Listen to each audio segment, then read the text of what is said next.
Hey friends, welcome back. And as usual, today we have a couple scare stories for you. But before we begin, please make sure to like, comment, and subscribe because that's really important to me to make this channel grow. I also want to know where do you come from and what time are you watching this video.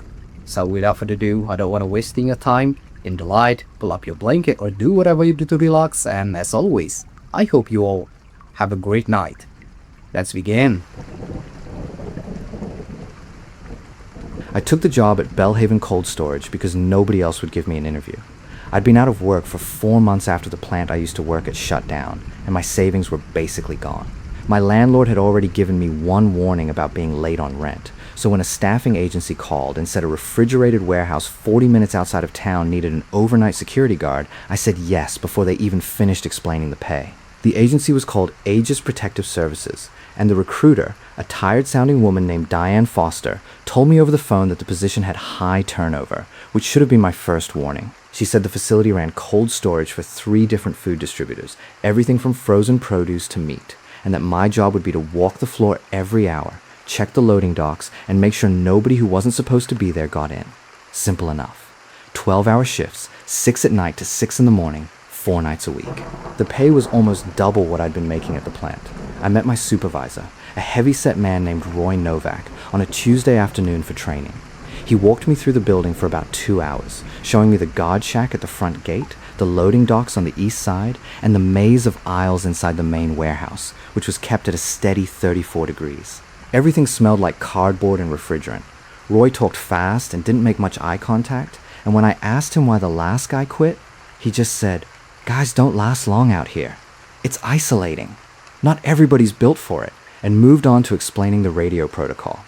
There were 2 other people who worked adjacent to my shift. Sam Whitfield ran the day shift and would be there for the handoff every morning at 6.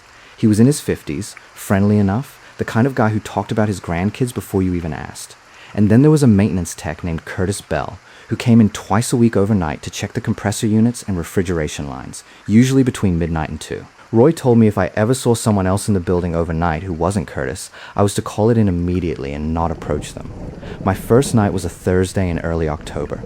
Sam handed the building off to me at 6, walked me through the closing checklist one more time, and told me, almost as an afterthought, "You'll get used to the sounds this place makes. Compressors cycle on and off all night. Sounds like footsteps sometimes if you're not used to it." Then he left, and I was alone. The building was enormous. The main warehouse floor held row after row of steel shelving, 3 levels high, stacked with pallets wrapped in plastic. Fluorescent lights ran the length of each aisle on motion sensors, so when I walked down one, the lights ahead of me would flicker on in sequence, and the ones behind me would click off a few seconds after I passed. It gave the whole place a strange, breathing quality, like the building was reacting to me rather than just lighting itself. I did my first walkthrough around 7, following the route Roy had shown me, checking that the loading dock doors were sealed, that the temperature readouts on each unit matched what they were supposed to be, and that the fire exits weren't blocked. Everything was fine. The compressors kicked on with a low groan every 20 minutes or so, and I did start to get used to the rhythm of it, just like Sam said I would. Around 11, I was sitting in the guard office near the front, which was really just a converted supply closet with a desk, 3 monitors showing the camera feeds, and a space heater that barely worked when I heard something on the radio. Not words. Exactly. Just a burst of static, and underneath it, something that might have been a voice. I picked up the handset and said, "This is post 1, radio check," the way Roy had trained me. No response. I tried again a minute later. Still nothing. I figured it was a stray transmission bleeding in from another frequency, maybe a trucking company nearby, and didn't think much of it. At around 1 in the morning, I did my second full walkthrough. I was midway down aisle 14, deep in the cold section where they kept the frozen meat pallets, when the lights ahead of me clicked on before I'd even reached the motion sensors range. I stopped walking. The sensors were supposed to trigger when you got within about 10 feet, and I was still a solid 20 feet back. I told myself it was probably just a glitch, or maybe the sensor was more sensitive than I thought, and kept walking. Then, from somewhere further down the row, past where my flashlight could reach, I heard footsteps. Slow, deliberate, on the concrete floor. Not the rhythmic hum of the compressors. Actual footsteps, moving away from me, deeper into the warehouse. "Hello?" I called out. "Curtis, that you?" It wasn't a maintenance night, but I wasn't sure of anything at that point, and it felt better to ask than to just stand there. No answer. The footsteps stopped. I stood there for a long moment, my heart going harder than I wanted to admit, and then I did the thing you're not supposed to do, which is talk yourself out of being scared. I told myself the cold air played tricks on sound, that the whole building settled and groaned at night, that I was a grown man being spooked by a warehouse. I finished the walkthrough, checked the rest of the aisles, found nothing, and went back to the guard office. I didn't sleep much when I got home that morning. I kept replaying it, the way the lights had turned on too early, the footsteps that moved away instead of toward me, like whoever or whatever it was didn't want to be seen but wasn't in any hurry either. When I got home, I pulled up the footage myself using the remote viewing app Roy had set me up with, mostly because I wanted to prove to myself that I'd just misjudged the distance to the motion sensor. Camera 6 covered most of aisle 14, angled down the row from the far end. I scrubbed back to right around 1 in the morning and watched myself walk into frame, stop, and stand there for almost 90 seconds before continuing on. On the recording, the lights ahead of me are already on when I enter the frame. I couldn't see anyone else in the aisle. Not on that camera or the one covering the adjacent row, but there's a stretch of about 4 seconds, right before the lights come up, where the picture goes soft and grainy, like something interfered with the feed, before it clears again. I told myself it was probably just the camera's automatic exposure adjusting to the dark, the same way a phone camera lags for a second before it focuses. I watched it 4 more times anyway before I finally made myself stop and go to bed. The next few nights were quiet. I did my walkthroughs, I sat in the office watching the monitors, and nothing happened that I could point to. I started to relax a little, chalked the first night up to nerves and an unfamiliar building. By my second week, I was doing the job on autopilot, the way you do with any repetitive night job. Radio check at the top of the hour, walk through every hour on the half, log the temperatures, note anything unusual in the binder Roy had given me. It was during my 3rd week that I found the entry in the binder. I'd been flipping back through old shift logs out of boredom one slow night, mostly just reading what previous guards had written down. Most of it was mundane. Temperature readings, notes about a dock door sticking, a line about a rat problem near the loading bay that pest control had come out for. But about 6 months back, there was a stretch of entries written in a different hand, tighter, and more cramped than the others, from someone named M. Webb. The early entries from Webb were normal. Then, about 2 weeks into his notes, things changed. 11:40 p.m. Heard someone in aisle 22. Called out, no response. Checked cameras, nothing on playback. 1:15 a.m. Radio picked up a voice, not one of ours. Sounded like it said my name. 2:50 a.m. Saw someone standing at the end of aisle 9 on camera 4. Gone by the time I got there. No footage of them leaving. The entries went on like that for pages, getting shorter and more clipped as they went, like whoever was writing them didn't want to spend any more time on the page than they had to. The last entry from M. Webb, dated back in April, just said, "Not doing this anymore. Something is in here at night that isn't supposed to be." Told Roy. He didn't believe me.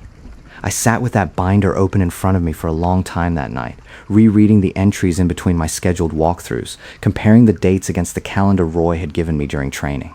Webb had worked the same 4 nights a week rotation I did, which meant if the dates lined up the way I thought they did, some of his entries had been written almost exactly 6 months to the day before mine. I told myself that meant nothing on its own. Warehouses like this probably went through guards fast for all kinds of boring reasons. Low pay relative to the isolation, the strange hours, the sheer monotony of walking the same aisles all night with nothing to show for it. Still, I found myself flipping further back in the binder, past Webb's entries, into logs from almost 2 years earlier, written by names I didn't recognize and would never meet. The handwriting changed every few months, sometimes trailing off mid-page the way Webb's had, sometimes just stopping cleanly at the end of a shift with no explanation at all, like someone had simply walked out the door one morning and never come back to finish the thought. And that was it. No more entries from Webb after that. The next page picked back up with a different handwriting, someone named T. Alvarez, who lasted about 3 weeks before the entries stopped again, and Sam's day shift handwriting became the only consistent one in the book for a while, until mine started. I didn't say anything to Roy about it right away, partly because I needed the job and didn't want to seem like the kind of guy who couldn't handle a quiet warehouse at night, and partly because I genuinely didn't know what to make of it. People quit jobs for all kinds of reasons. Maybe Webb had gotten spooked over nothing, the way I almost had my first night, and just never came back to admit it in writing.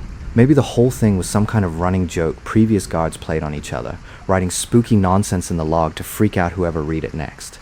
But I kept thinking about the footsteps I'd heard my first night, moving away into the dark instead of toward me. About a week after I found the binder entries, I started noticing something wrong with the freezer unit in the far northeast corner of the building, the one that held the long-term meat storage for one of the smaller distributors. It was set to -10 degrees, the coldest section of the whole warehouse, accessed through a heavy insulated door with a manual latch on the inside, the kind that could be opened from within in case someone got trapped, but which locked automatically from the outside once it clicked shut. The temperature readout on the panel outside the door had started fluctuating at random points in the night, climbing several degrees above where it should have been for 10 or 15 minutes at a stretch before dropping back down. I logged it each time and mentioned it to Curtis Bell during one of his maintenance visits. He checked the compressor for that unit, said everything looked fine mechanically, and told me sometimes older units did that when the door seal degraded and let warm air in for a few minutes at a time. He said he'd put in a request to have it looked at more thoroughly, but it wasn't urgent. What Curtis didn't have an explanation for, and what I never told him, was that every single time the temperature spiked, the security log for that door's badge reader showed no one had opened it. I started paying closer attention to that corner of the warehouse. During my hourly walkthroughs, I'd linger near the freezer door a little longer than I needed to, listening. Most nights, nothing. But about twice a week, usually somewhere between 1 and 3 in the morning, I'd hear something from inside. A dull thud, like something heavy shifting against a pallet. Once, unmistakably, a scrape, like something being dragged slowly across the concrete floor inside. I never opened that door at night by myself. I told myself it was standard procedure, that a lone guard wasn't supposed to go into confined cold storage without someone knowing, which was technically true. But really, I just didn't want to. One night in late October, close to a month into the job, I finally asked Curtis about the building's history while he worked on the compressor for a different unit. He was a quiet guy, not unfriendly, just economical with words, the kind of person who answered exactly what you asked and nothing more. When I asked how old the building was, he said it had been put up in the late 90s, but that the land underneath it had been used for something else before that, something to do with meat packing, though he didn't know the details and didn't seem interested in finding out. When I asked if he'd ever noticed anything strange working overnight in the building himself, he was quiet for a second. Screwdriver paused over an access panel before he said that he mostly just kept to the mechanical rooms and didn't wander the main floor more than he had to, and that whatever happened out there past the compressors wasn't really his business to comment on. It wasn't a denial, exactly, but it wasn't nothing either, and something about the careful way he chose his words told me he'd rather not talk about it further, so I let it drop. A few nights after that conversation, I started noticing something else. On my hourly walkthroughs, I'd taken to counting the pallets in a section near the freezer corridor, mostly just to give myself something concrete to focus on besides the quiet, a small ritual to keep my mind occupied. Twice that week, I counted a different number than I had the hour before, off by exactly 1, though nothing about the layout ever looked disturbed, and the inventory system Roy had access to never showed any discrepancy the next morning. I mentioned it to Sam during a handoff, half expecting him to tell me I was overthinking it, and instead he just nodded slowly and said that miscounts happened out there more than people wanted to admit, and left it at that. The thing that finally pushed me to say something to Roy happened on a Tuesday night in early November, about 5 weeks into the job. I was doing my 2 a.m. walkthrough, same route as always, when I came around the corner into aisle 30, the last row, before the freezer corridor, and stopped dead. Standing at the far end of the aisle, maybe 60 feet away, under one of the motion sensor lights that had clicked on ahead of me, was a man. He wasn't moving. He was just standing there, facing away from me, toward the freezer door. He was wearing what looked like a dark jacket, the kind of thing a maintenance worker or another guard might wear, and for one hopeful second, I thought it might just be Curtis, in on a night he wasn't scheduled, or maybe another Aegis employee doing a spot check nobody told me about. "Hey," I called out. "This is a restricted area after hours. I need you to identify yourself." He didn't move, didn't turn around, didn't respond at all. I felt the hair go up on the back of my neck, that old animal instinct kicking in before my brain had caught up to what it meant. I keyed my radio, said, "Post 1, I've got an unauthorized individual in aisle 30, requesting," and that's when the lights in the aisle went out. Not flickered, not dimmed, just switched off entirely, plunging the whole row into darkness except for the dim emergency lighting strip along the ceiling, which cast everything in a thin red glow. I swung my flashlight up toward where the man had been standing. The aisle was empty. I stood there for probably a full minute, flashlight sweeping back and forth across the empty rows of shelving, my heart slamming against my ribs before I made myself walk, fast, back the way I'd come, all the way to the guard office, where I locked the door behind me and sat there with my hand on the radio for the rest of the night, not doing another walkthrough until Sam showed up at 6. I told Sam what happened during the handoff that morning. He got quiet, and for the first time since I'd met him, he didn't have some easy, chatty response ready. He just said, "You should tell Roy. For real this time. Not just log it." I asked him what he meant by "for real this time," and he hesitated before telling me that Marcus Webb, the guard whose entries I'd found in the binder, hadn't just quit. He'd stopped showing up. No notice, no call, nothing. Aegis had tried reaching him for 2 weeks before giving up and reassigning his shifts. Sam said the rumor going around, at least among the other guards who'd worked the building, was that Marcus's car had been found still parked in the employee lot 3 days after his last shift, but Marcus himself was never seen again. Sam said he didn't know if that part was true or just something that had gotten exaggerated as it passed between people, but the car part, at least, he was fairly sure had actually happened. That put a different kind of fear in me, a colder and more practical one than the fear of seeing a man vanish in a dark aisle. I called Roy that afternoon before my next shift and told him everything. The footsteps my first week, the temperature spikes at the freezer with no badge access logged, the sounds from inside, and finally the man in aisle 30 who disappeared when the lights went out. Roy was quiet for a while on the phone. Then he said something that stuck with me for a long time afterward. He said, "Look, I'm not going to tell you you're imagining things, because guards have told me stuff like this before, more than once, about that specific building. But I also can't just shut the place down over it, and corporate's not going to hear a guy vanished in the dark as a reason to break the contract. What I can do is get you a second guard for the overnight, at least for a while, see if that changes anything." I told him I appreciated it, and I meant it, though it didn't do much to settle the feeling that had been building in me for weeks. The sense that whatever was happening in that building at night wasn't something a second body walking the same aisles was going to fix. The second guard started 3 nights later. His name was Julian Ortiz, a guy in his late 20s who'd worked security at a mall before Aegis moved him to overnight warehouse duty. He was easygoing, the kind of person who filled silence with conversation, which honestly helped. For the first week we worked together, doing walkthroughs in pairs instead of splitting the route, and nothing happened. No footsteps, no man in the aisles, no radio static. The freezer temperature still spiked occasionally, and there were still nights the badge log showed no one opening the door during those spikes, but with Julian there to talk to, it felt less like something closing in on me, and more like a strange quirk of an old building. I want to be honest and say that for a couple of weeks, I actually started to believe maybe it really had just been stress, sleep deprivation, an unfamiliar place playing tricks on a guy working alone for the first time. Julian hadn't seen or heard anything himself, and he didn't seem like someone trying to hide it if he had. I let myself relax. That ended on a night in early December, a few days before Julian was scheduled to be pulled off my shift and reassigned somewhere else, since Roy had only budgeted the second guard for a month. It was around 2:30 in the morning. Julian and I had just finished a walkthrough together and split up briefly, him heading to check the loading dock doors on the east side, me heading back toward the office to log the round, planning to meet back up in 15 minutes like we usually did.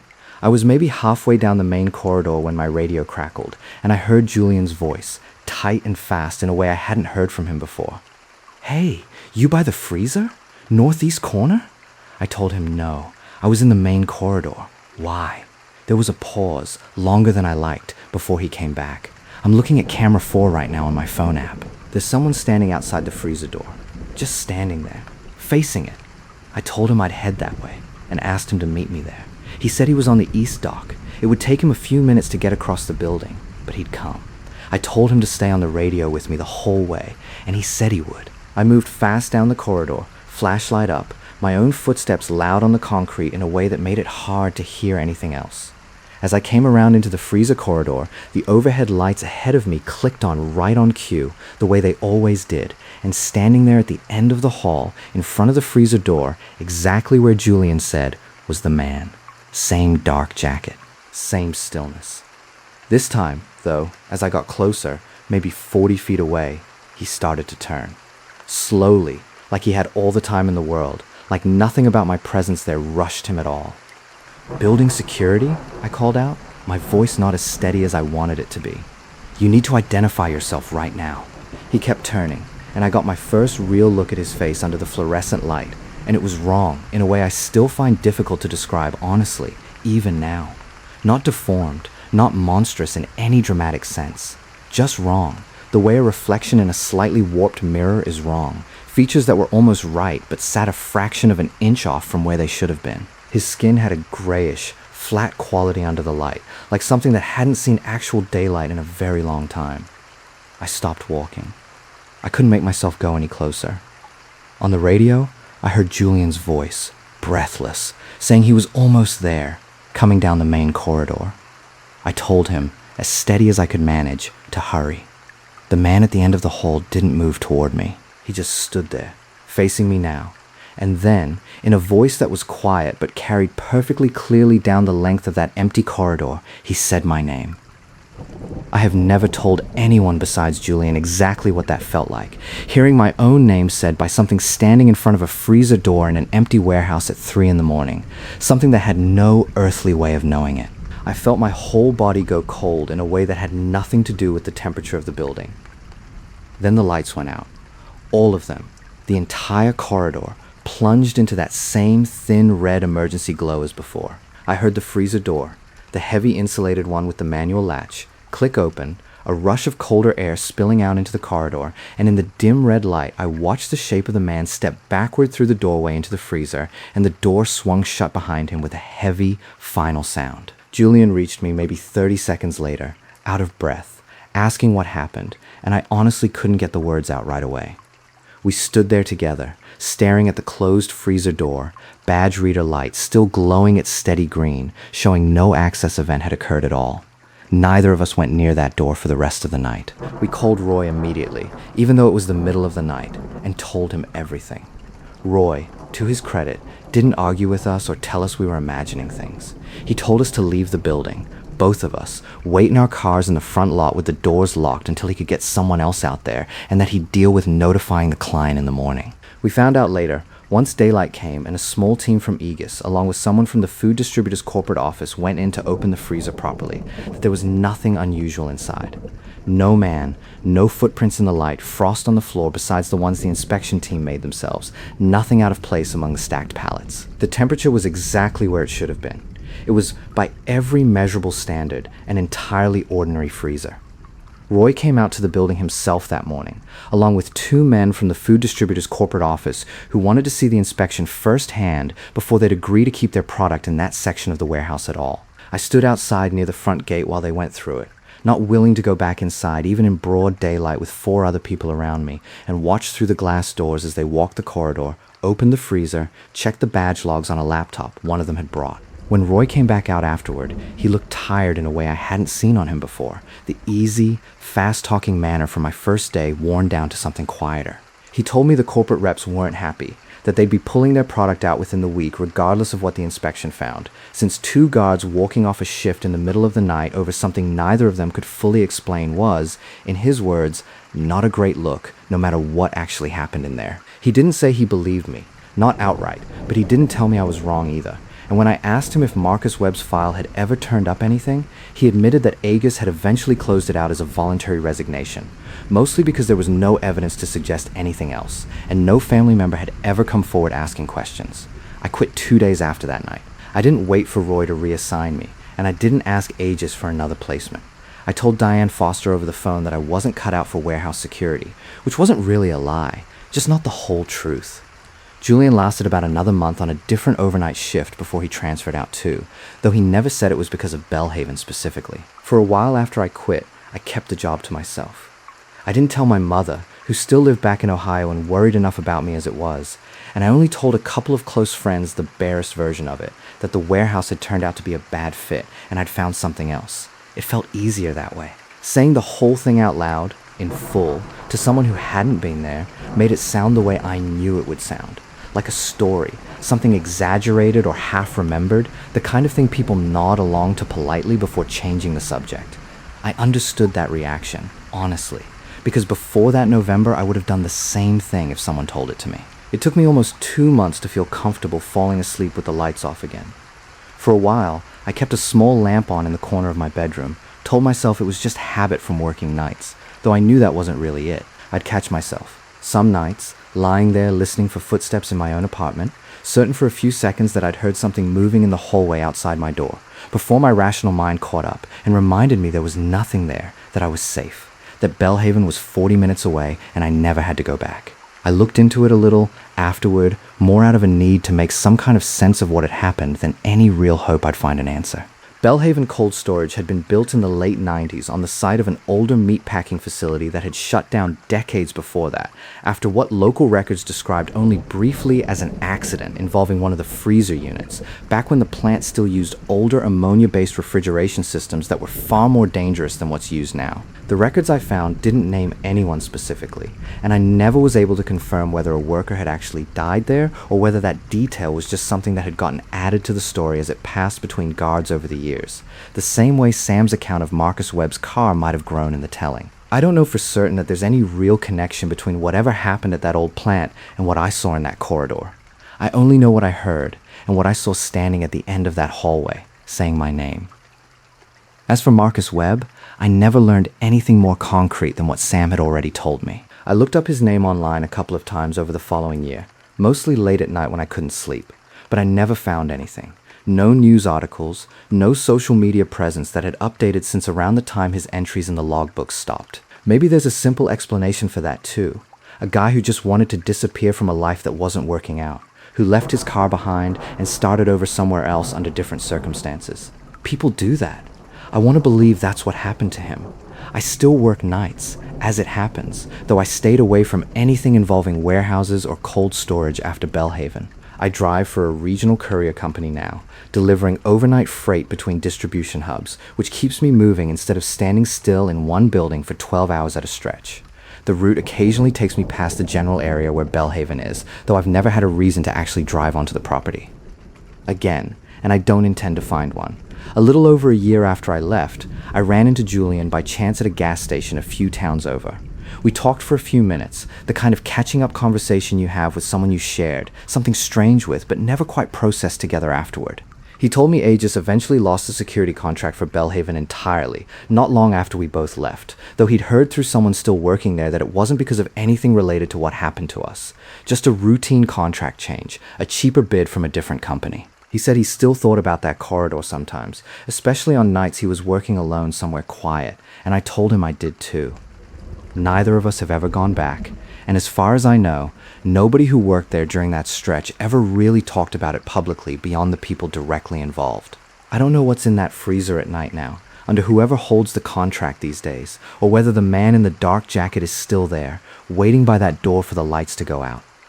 I've made my peace, as much as I can, with not knowing, because the alternative, going back to find out, was never something I was willing to do. I did try, once, a couple of years later, to search for any record of what the meatpacking plant on that land had actually been called, thinking that if I had a name, I might find something more concrete than the vague accident described in the county's digitized records. I found a single black and white photograph in a local historical archive, a low building with a loading dock, not unlike Belhaven's, captioned only with a date from several decades back and the name of the road it had sat on, the same road the warehouse sits on now.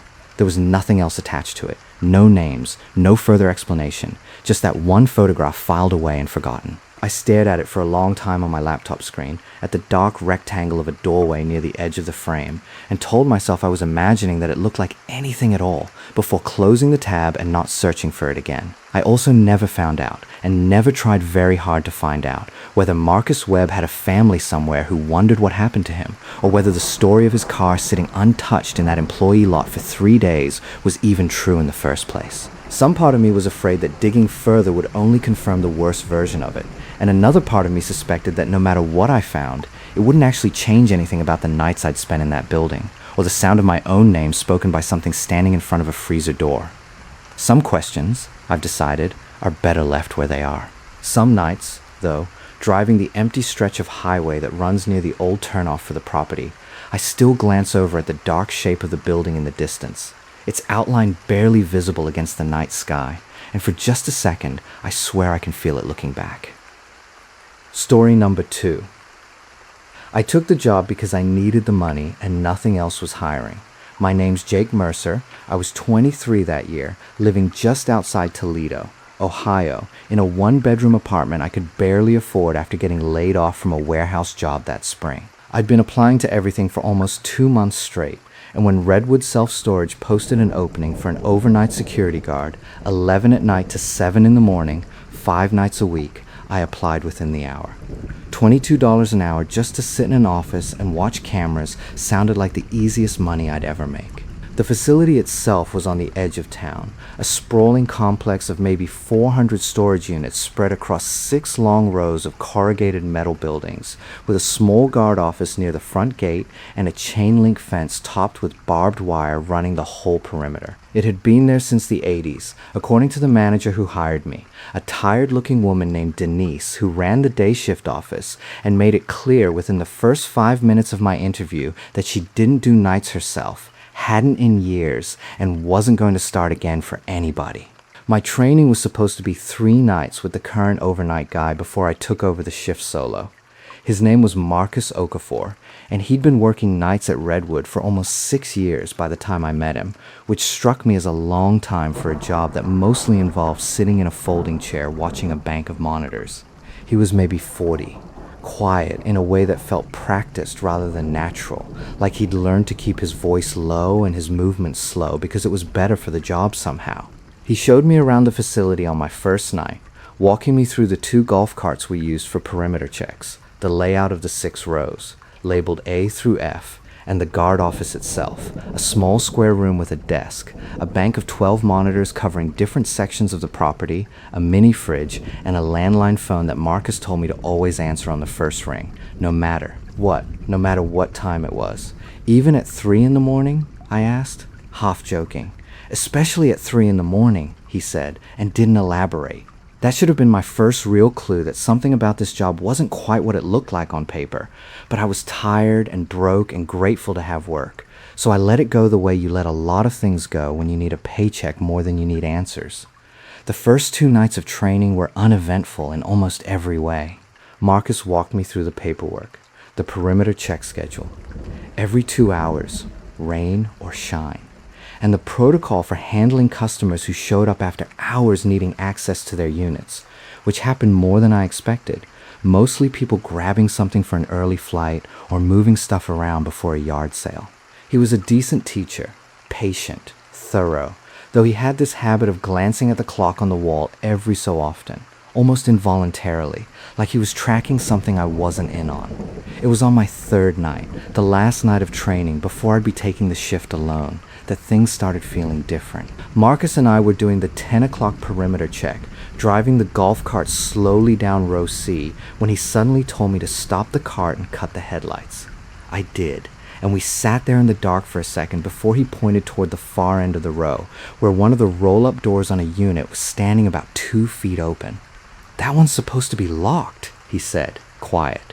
We drove closer, and sure enough, Unit C-114 had its door raised just enough to see the shadow of boxes stacked inside, but the padlock that should have secured it was sitting on the ground nearby, undamaged, like someone had simply unlocked it and set it down rather than breaking it. Marcus got out of the cart and closed the door himself, using a spare key from the ring he carried, and relocked it without going inside or even really looking inside, from what I could tell. When he got back in the cart, I asked him if that happened often. Units getting unlocked like that. That specific one, yeah, he said. More than the others. I asked him why, and he was quiet for a few seconds before he said, "The guy who rents it comes by a lot. Older guy. Doesn't always sign in properly. I wouldn't worry about it. I did worry about it, a little, but I chalked it up to a sloppy renter and didn't push." We finished the check and headed back to the office, and I noticed, glancing at the dashboard clock in the cart, that it was 3:13 in the morning by the time we got back, even though the whole loop usually only took about 20 minutes, and we'd started well before 3. I mentioned it to Marcus, said something like, "Man, that took forever," and he just looked at the clock for a long moment and said, "Yeah, it does that." I didn't understand what he meant, and honestly, at the time, I was too tired to ask him to explain. I chalked it up to me losing track of time, the way you do sometimes working overnight. Your whole sense of the clock getting slippery once your body starts fighting to stay awake against its natural rhythm.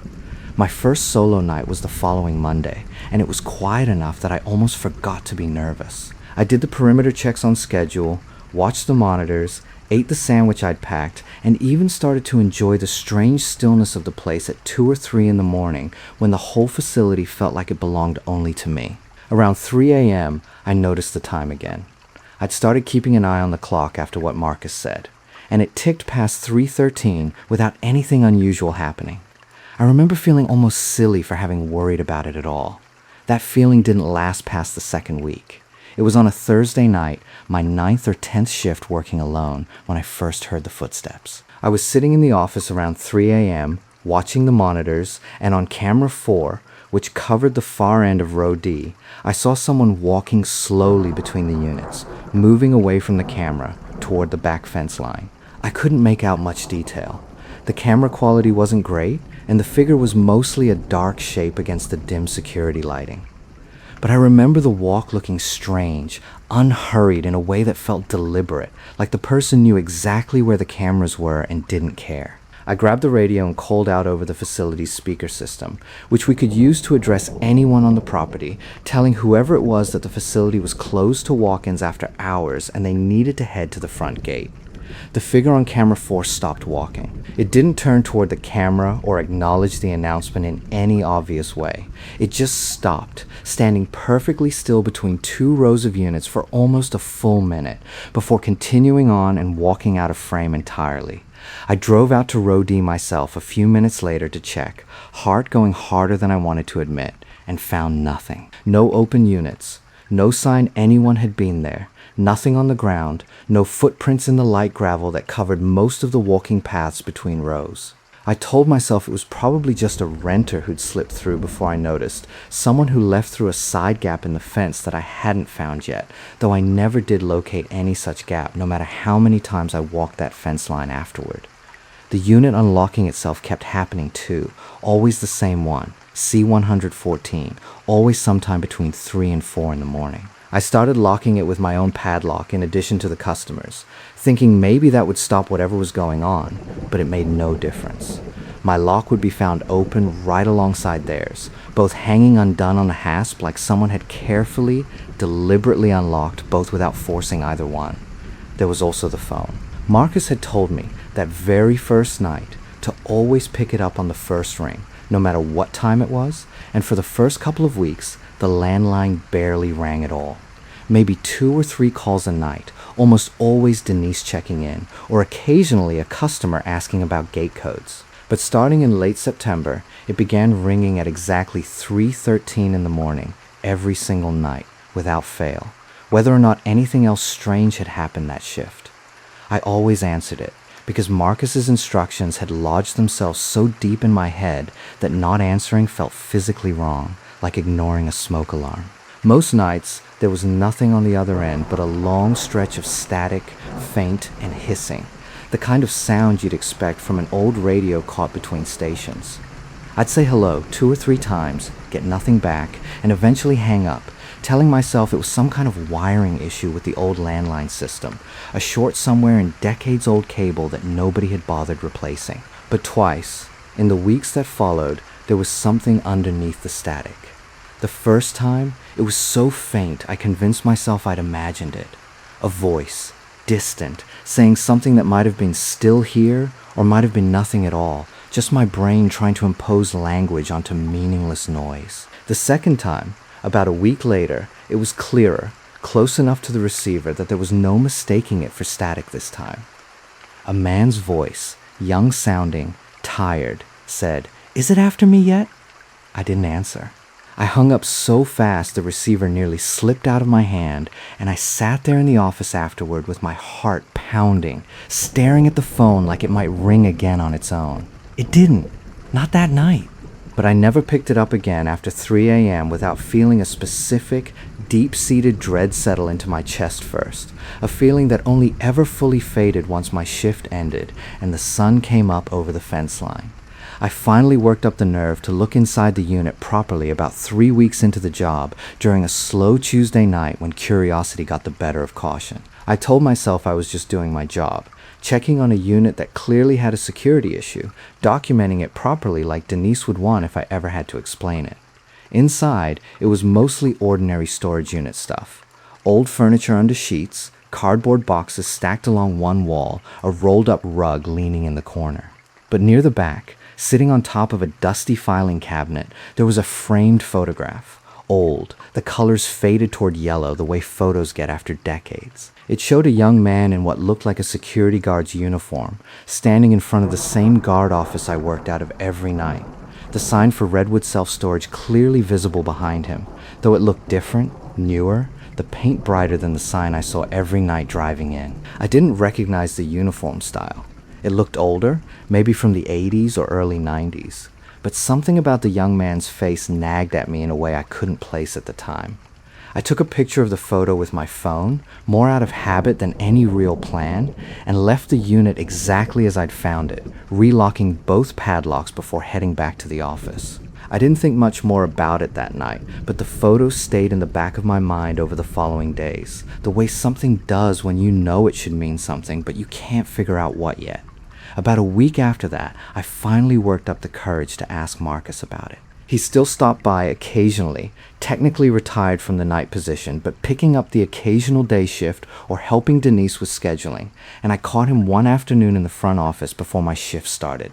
I showed him the photo on my phone and asked if he knew who the guy in it was, or why his picture would be sitting in a storage unit that kept unlocking itself in the middle of the night. Marcus went very still looking at the photo. He didn't answer right away, and when he finally did, his voice had changed, gotten quieter, more careful, the same way it had that first night when he told me to always answer the landline on the first ring. "You shouldn't be going in that unit," he said. "I know, I just wanted to see why it kept." "Jake!" He said my name in a way that made me stop talking immediately. "Just leave it locked, both locks. Don't go back in there. I mean that."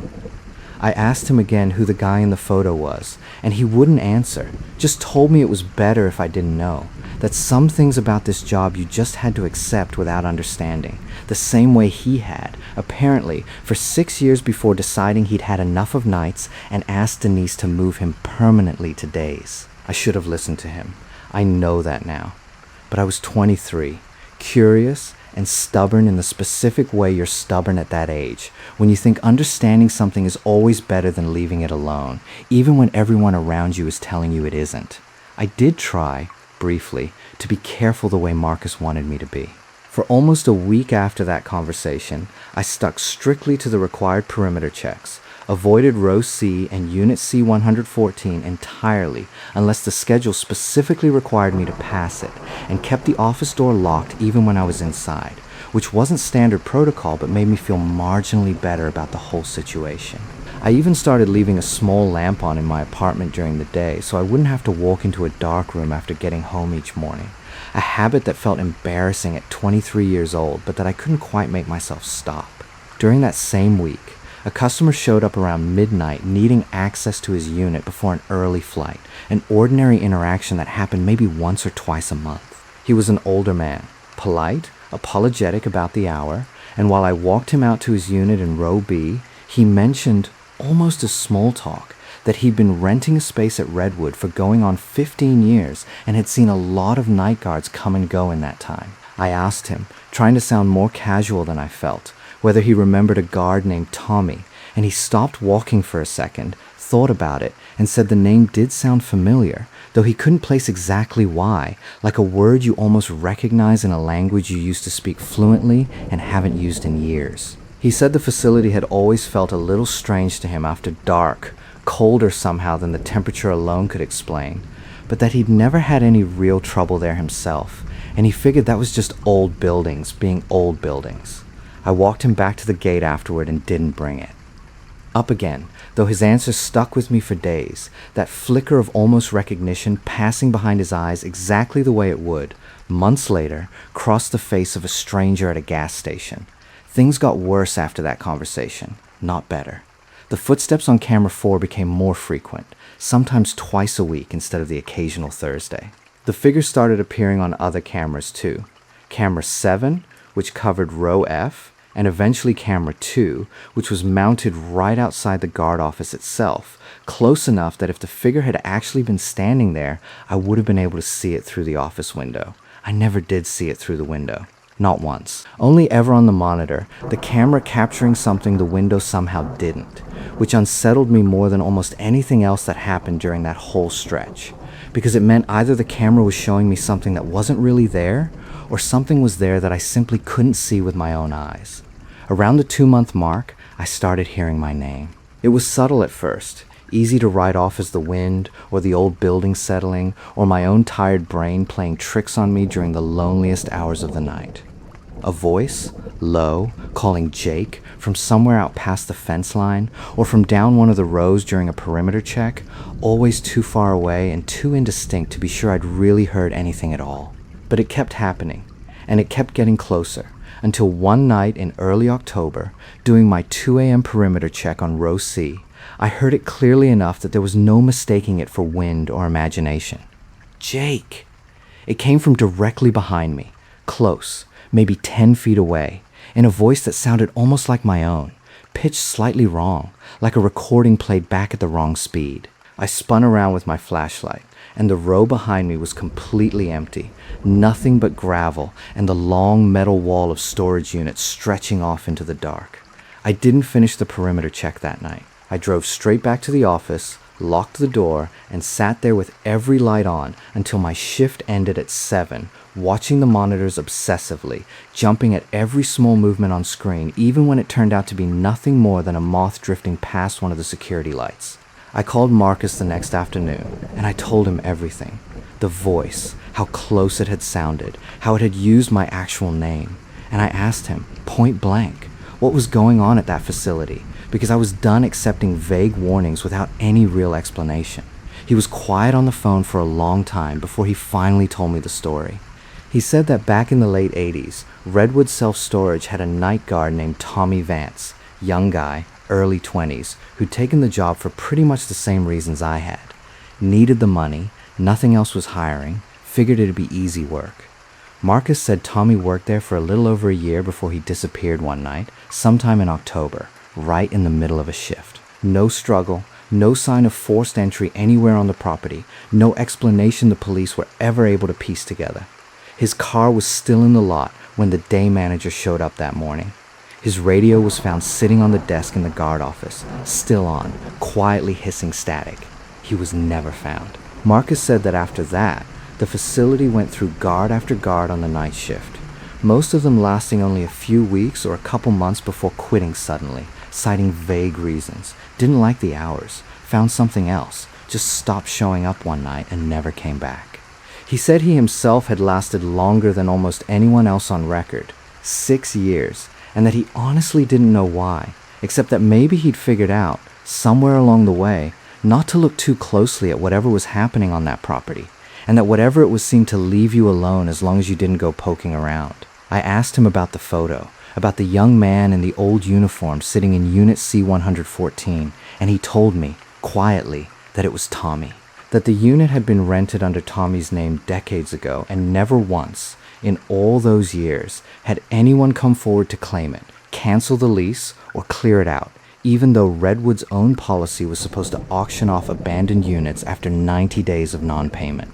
He said that unit, specifically, had been quietly exempted from that policy for reasons nobody currently working there, including Denise, could really explain, just something that had always been true, passed down as an unwritten rule from manager to manager over the decades. I'm not saying I know what's going on, Marcus told me. I'm saying I stopped asking, and I'd tell you to do the same, but it sounds like it might already be too late for that. After we hung up, I couldn't let it go. I spent that whole afternoon before my shift digging through old newspaper archives online, searching every combination of Redwood, storage, guard, and missing that I could think of. And eventually I found a short article from a local paper, scanned and uploaded to a small historical archive site, dated late October, decades back. It was barely 4 paragraphs long, tucked into a section with other minor local stories, and it named Thomas Vance, 22 years old, of Toledo, as a night security guard reported missing by his employer after failing to complete his shift.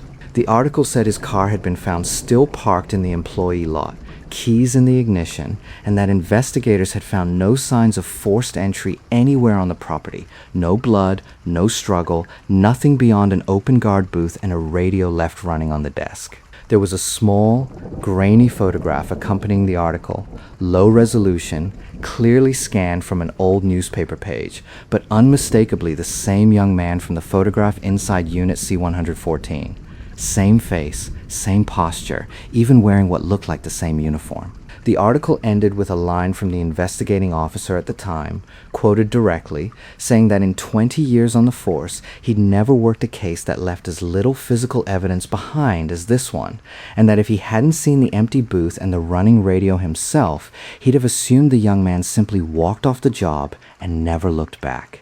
I read that line more times than I want to admit, sitting at my kitchen table with the afternoon light going orange outside my window, trying to talk myself into believing that's exactly what had happened. That Tommy Vance had gotten spooked by something ordinary, something explainable, and just quietly disappeared into a normal life somewhere else entirely, the same way plenty of people do. I wanted very badly to believe that. I don't think I ever fully managed it, not even before everything that happened afterward. I didn't sleep well after that call.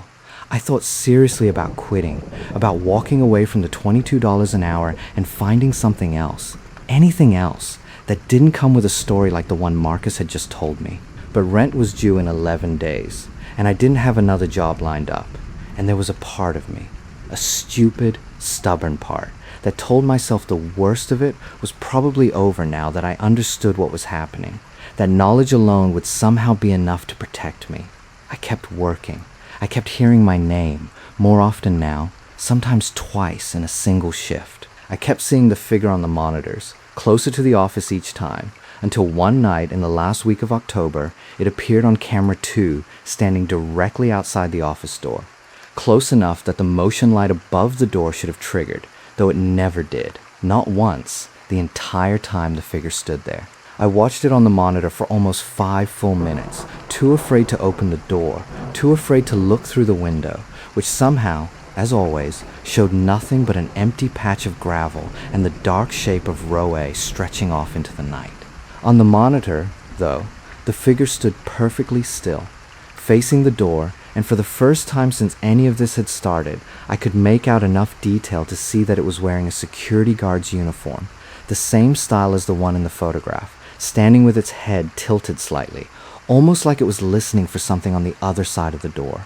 Then, in a voice that came through clearly despite the door being closed and the office having no speaker inside it, it said my name one more time. And this time, it added something else, something that stayed with me every single day since. It said, "Jake, you're late for your shift." I want to explain what happened next as clearly as I can, because this is the part that changes everything else I've told you, and I need you to understand that I'm not exaggerating any of it, even though I know how it sounds. I checked the clock on the office wall after I heard that, and it read 3:13 a.m., same as it always seemed to whenever anything strange happened at Redwood. But something about the date on the small digital calendar next to the clock caught my attention in a way it never had before. It was showing a date from over a year in the future. I assumed at first it was a glitch, a battery dying in the calendar, something mundane like that. But when I grabbed my phone to check the actual time and date, my phone showed the exact same date as the calendar, over a year ahead of when I remembered my shift starting that night. According to my phone, I had been working at Redwood Self-Storage for 14 months, not the 2.5 months I clearly remembered. I scrolled back through my phone in a panic, through old texts, old photos, trying to find something that would explain the missing time. And that's when I found a folder of photos I didn't remember taking.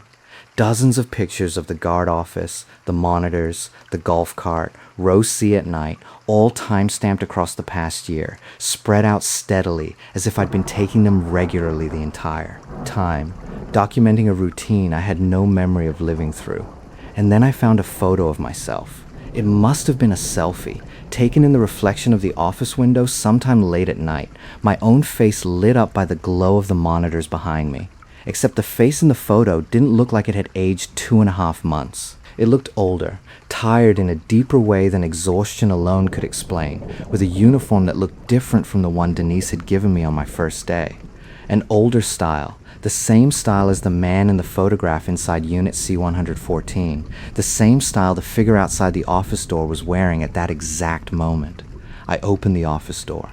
There was nobody there. Just the empty gravel path, the dark row of units, the quiet hum of the fluorescent light above the door. I stood there for a long moment before I noticed, off to the side near the base of the doorframe, a small brass nameplate that hadn't been there before, or that I'd simply never noticed until that exact second. It read, J. Mercer, Nis Security, Security. Except the metal looked old, tarnished at the edges, worn in the way metal only gets worn after years of hands brushing past it, years of weather working slowly at its surface. Not something installed 2.5 months ago. Something that had been there a long, long time. I don't remember driving home that night. I don't remember much of anything until I woke up in my own bed the next afternoon. My uniform still on, my radio still clipped to my belt, my phone dead in my pocket. When I finally charged it and checked the date again, it had reset back to the date I remembered. The actual date. 2.5 months into the job. Exactly where I thought I should be. I quit the next day. I called Denise, told her I wasn't coming back, didn't offer much of an explanation because I didn't think I had one that would make sense to anyone who hadn't lived through it. She didn't argue with me. She just said, in a tired, resigned voice that told me I wasn't the first person to quit that way, that she'd have someone new posted by the end of the week. I moved out of Toledo about 4 months later, took a day shift job in Columbus that paid less but let me sleep through every single night without exception. I still think about that job sometimes, especially the strange missing time, the photos I never remembered taking, the nameplate that looked decades old outside a door that had only had my name on it for 2.5 months, as far as I understood it. I never worked up the nerve to call Marcus again after I quit.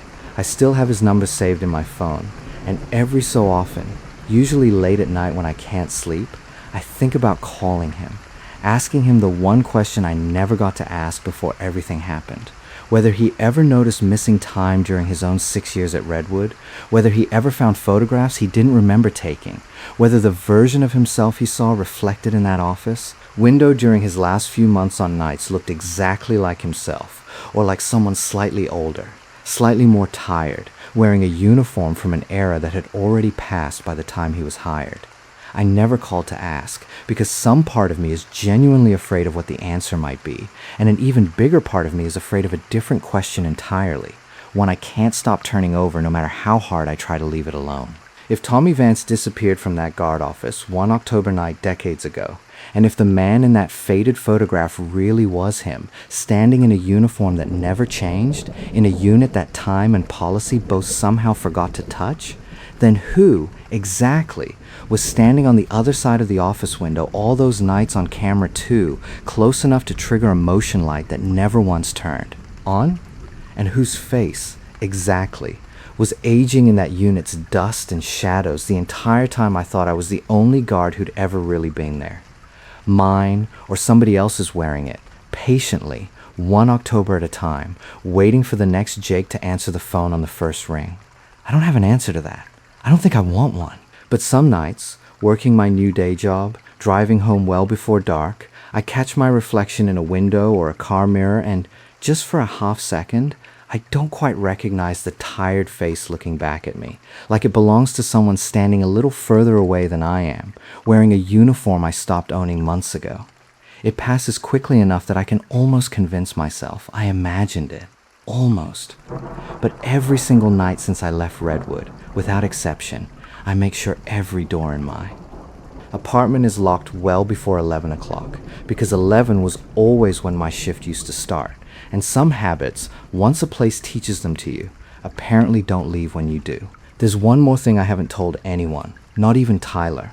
A friend of mine from Columbus who I mentioned some of this to once, in a vaguer version than I've written here, and who mostly just laughed and told me graveyard shifts do that to people, mess with your head in ways that feel real, even when they're not. I let him believe that, because it was easier than trying to explain the rest. About 6 months after I quit, I was back in Toledo for a weekend, visiting my parents, and I stopped by a gas station not far from Redwood's front gate, more out of some morbid curiosity than any real need for gas. While I was standing at the pump, a guy about my age walked out of the station's convenience store wearing a uniform I recognized immediately, the current Redwood self-storage uniform, navy blue with the company's logo stitched over the breast pocket, the same one Denise had handed me on my very first day.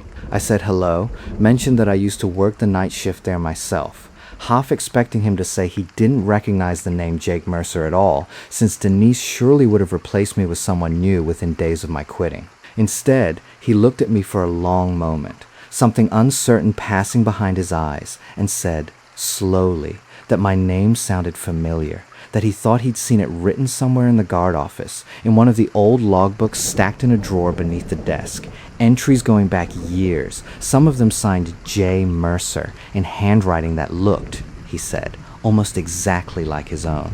I asked him how long he'd been working nights there, and he said just under 3 months, though when I asked what today's date was, to check it against my own memory of when I'd quit, the math didn't come close to adding up. According to him, he'd started the job the same week I supposedly quit, which should have meant he couldn't have found 3 months of logbook entries signed with my name unless those entries had somehow been written before I was ever hired in the first place, or unless time at that facility didn't move in quite the straight line the rest of us take for granted.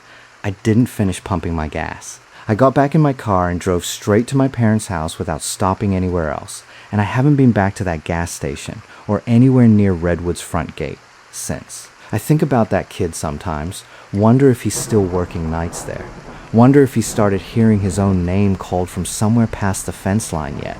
Wonder if there's a framed photograph sitting inside Unit C-114 right now with his face in it instead of Tommy Vance's, instead of, possibly, mine. Because here's the part I still can't make sense of, the part that sits with me on nights I can't sleep, staring at my own ceiling instead of a bank of monitors. If that logbook really does have years of entries signed with my name, going back further than the 2.5 months I actually worked there, further, even, than the 14 months my phone insisted had passed that final night, then maybe I never really left that job at all.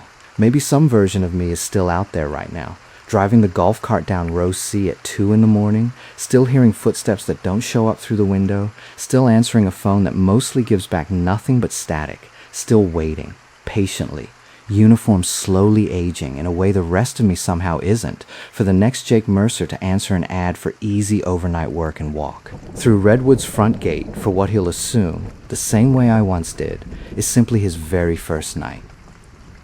Story number 3. This happened the summer before my sophomore year of high school, back when my family and I lived in a small town outside of Dayton, Ohio. I was 15. My name's not important, but I'll use it anyway since I don't really care anymore, who knows. Ryan Kessler. My dad's name was Steve, my mom was Donna, and my little sister was Emma, who was 10 that summer. My best friend, Tyler Brooks, spent so much time at our house that people used to joke he was my second little brother, even though he was older than me by about 4 months. We'd moved into the house that spring. It was an older place, built sometime in the 60s, my dad guessed, with faded yellow siding and a wraparound porch that creaked in specific spots no matter how careful you were walking across it.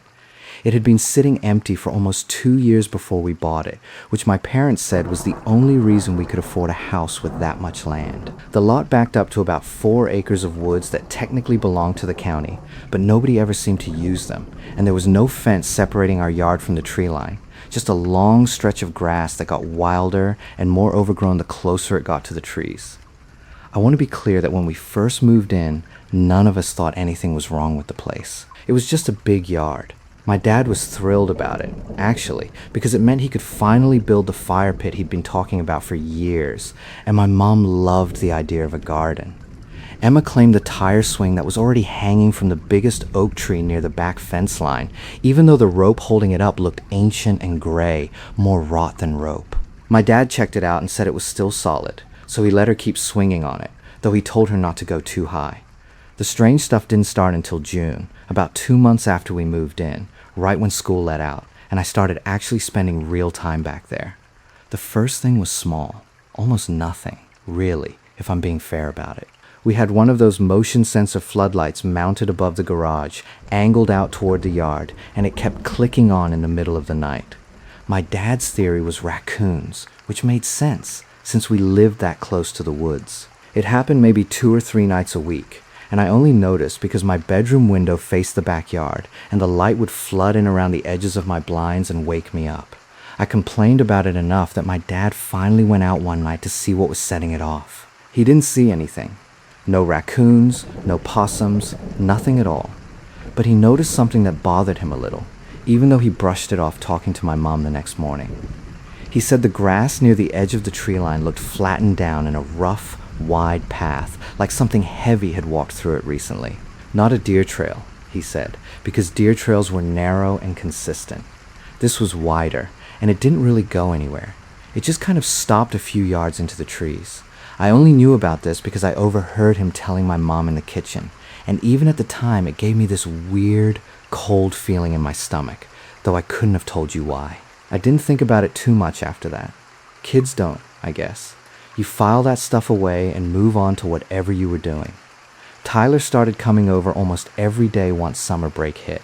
We'd ride our bikes around the neighborhood in the mornings, then spend the afternoons in the backyard, throwing a football around or just sitting on the porch messing with our phones. My dad had gotten the fire pit built by the second week of June, a big stone circle near the middle of the yard, far enough from the house that my mom wouldn't worry about sparks, and close enough to the trees that sitting around it at night felt like actually being somewhere, not just standing in a suburban backyard.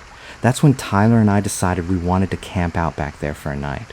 We'd been begging my parents for weeks, and finally, on a Friday night in the last week of June, they said we could. My dad helped us drag the old canvas tent out of the garage and set it up about 20 feet from the fire pit, close enough to the house that my mom could still see the tent from the kitchen window if she leaned over the sink. I remember that first camping night pretty clearly, mostly because it was the first time either of us noticed anything that felt genuinely wrong. We stayed up late around the fire, the two of us, eating marshmallows straight out of the bag because we forgot the graham crackers, talking about nothing in particular, which girls we liked, whether we'd make varsity that year, stuff like that. Around midnight, my dad came out to make sure the fire was properly out before he went to bed, and once he went back inside, it got quiet in that specific way summer nights get quiet, where you can hear individual crickets instead of just a wall of noise. We were lying in the tent, not quite asleep, both of us on our phones with the brightness turned all the way down so our parents wouldn't notice the light through the fabric. That's when Tyler sat up and told me to be quiet. I asked him what was wrong, and he just said, "Listen." I didn't hear anything at first. Then I did. A low, dragging sound coming from somewhere near the tree line. Not footsteps. Not exactly.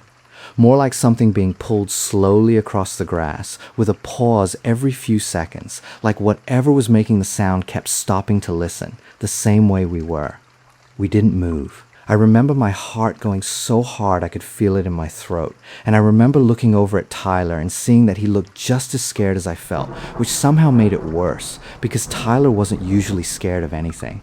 The sound got closer for maybe 10 or 15 seconds, and then it just stopped completely.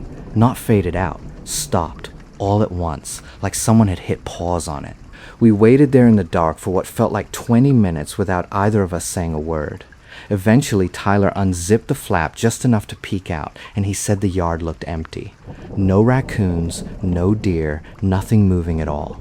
The floodlight over the garage hadn't even come on, which felt strange, since it usually triggered on anything bigger than a squirrel. We ended up abandoning the tent around 2 in the morning and sleeping on the floor of my room instead, which my parents found out about the next day and thought was hilarious, assuming we just spooked ourselves over nothing. I let them think that. It was easier than trying to explain what we'd actually heard, especially since neither of us could describe it in a way that sounded like more than weird noise outside. I want to say that was the end of it, but it wasn't. It was really just the beginning. Over the next couple of weeks, small things kept piling up, none of them huge on their own, but together they started to form a pattern that none of us wanted to admit we were noticing. My mom's garden, which she'd been so excited about, started getting torn up almost every other night.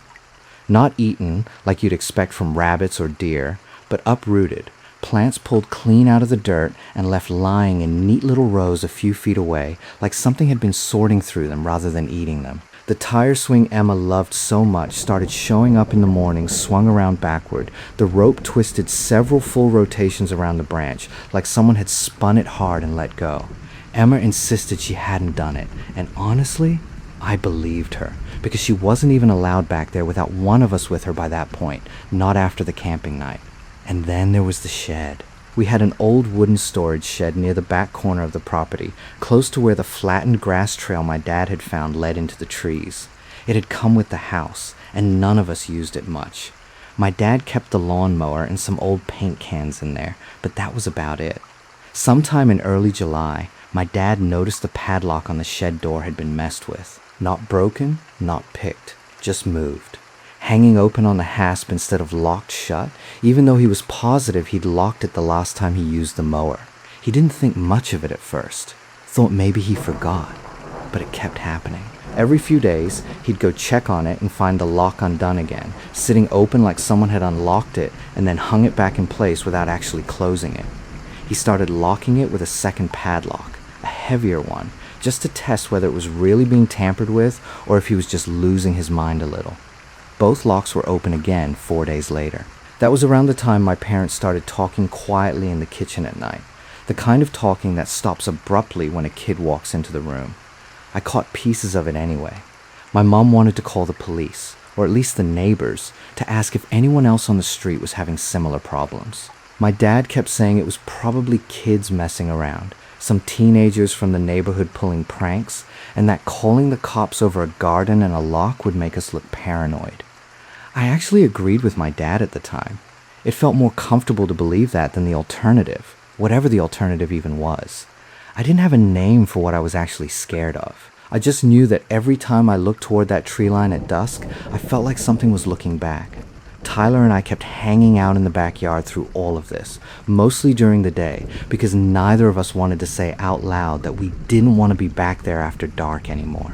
We told ourselves it was just too hot to camp out again, that we'd rather stay inside where there was air conditioning. It was a decent enough excuse, and neither of us pushed back on it. Then, around the middle of July, Emma found the bird. She'd gone out to the yard in the morning before anyone else was up, which she wasn't supposed to do, but she wanted to check on the little garden bed my mom had let her plant marigolds in near the porch steps. She found a dead crow lying right in the middle of her flowers, wings spread out flat and even on both sides, like it had been arranged that way rather than fallen. My mom said later that the way it was positioned looked deliberate, too symmetrical, too careful, and it freaked her out enough that she made my dad bury it immediately, before Emma could look at it too closely. Emma didn't want to go into the backyard alone after that. None of us really blamed her. I think if it had stayed at that level, dead birds, moved locks, a strange noise in the night, we probably would have kept explaining it away for the rest of the summer, the same way people do with things they don't want to be true. But at the end of July, everything changed, because that was the week Tyler and I decided to actually go into the shed. It was a Tuesday afternoon, hot enough that the air felt thick, and we were bored in the way you only get bored in the middle of summer break when you've already done everything twice. My dad was at work, my mom had taken Emma to a friend's house, and Tyler and I were sitting on the back porch steps talking about how weird everything had been. I don't remember which one of us said it first, but somebody said we should just go look inside the shed and see if there was anything actually going on, instead of just being scared of a locked door. The padlock was hanging open again, same as always. My dad had given up relocking it a week earlier, figuring there wasn't much point. We pushed the door open, and it groaned on its hinges louder than I expected, loud enough that both of us froze for a second before going any further. Inside, it was mostly what you'd expect. The lawnmower, a shelf of old paint cans, a rake and some garden tools hanging on nails along the wall, spider webs in every corner. But near the back, half hidden behind a stack of empty flower pots, there was a section of the wooden floor that looked different from the rest. Newer boards, slightly mismatched in color from the ones around them, like someone had replaced part of the floor at some point. Tyler noticed it before I did. He knelt down and pushed against one of the boards, and it shifted under his hand, not nailed down the way the rest of the floor was. We looked at each other for a second, and I remember feeling like we both already knew we shouldn't be doing this, but neither of us said it. We pulled the loose boards up, 3 of them, revealing a gap underneath, maybe 2.5 feet deep, more of a crawl space than a basement. There was a smell coming out of it, something earthy and stale, not exactly rotten, but not clean either. Tyler had his phone flashlight out before I even thought to grab mine, and he leaned down into the opening. There wasn't much down there. Old dirt, some rusted tools that looked like they'd been down there for decades, and pushed into the far corner what looked like a child's shoe, small and faded, half buried in the dirt like it had been down there a long time. Neither of us touched it. I remember Tyler pulling back out of the crawl space fast, almost hitting his head on the edge of the opening, and both of us just standing there staring at the hole in the floor without saying anything for what felt like a full minute.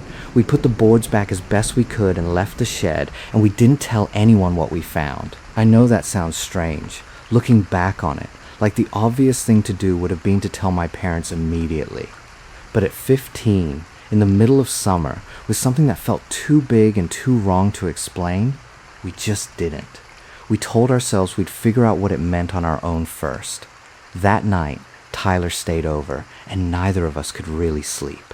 Around 11, lying in the dark in my room, he brought up something he said he'd been thinking about ever since we left the shed.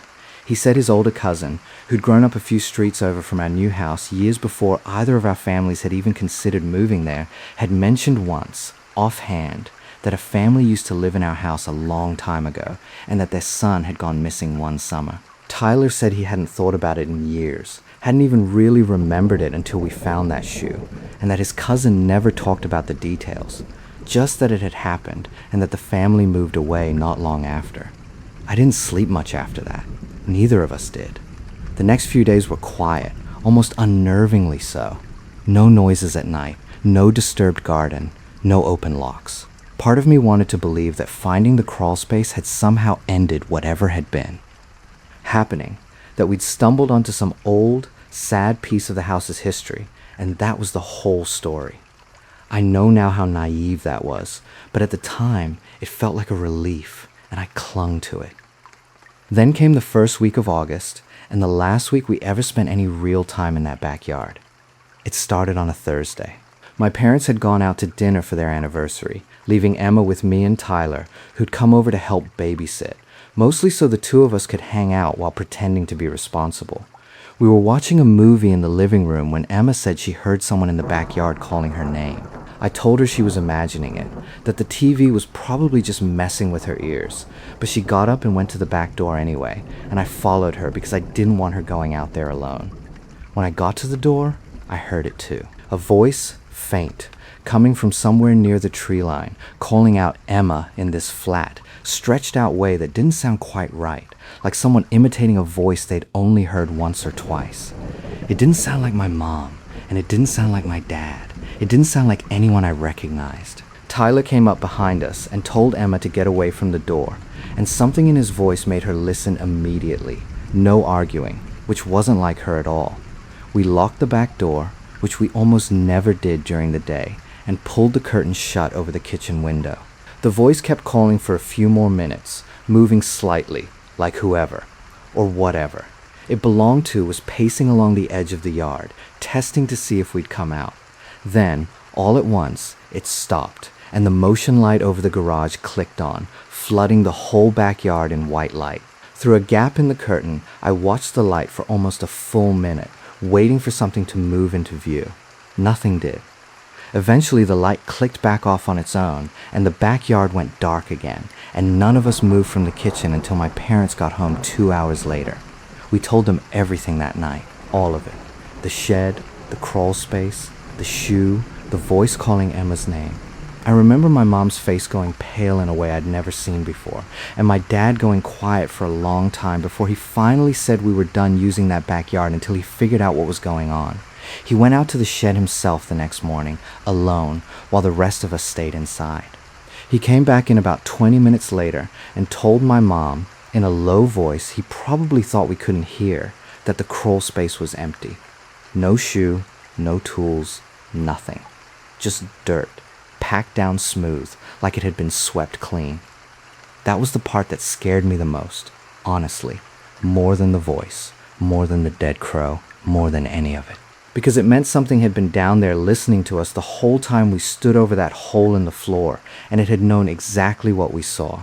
My dad called the police the next day, and 2 officers came out and walked the property with him. They found the flattened trail in the grass leading into the woods, same as before, and they found what looked like fresh digging near the fence line at the back of the yard, close to where the trail stopped.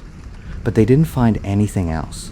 No animal den, no evidence of an intruder, nothing they could point to as a clear explanation. One of the officers told my dad it was probably a large animal, coyotes maybe, and that the voice we heard was likely some kind of trick of sound carrying oddly through the trees, which none of us believed for a second, but there wasn't much else to say to that.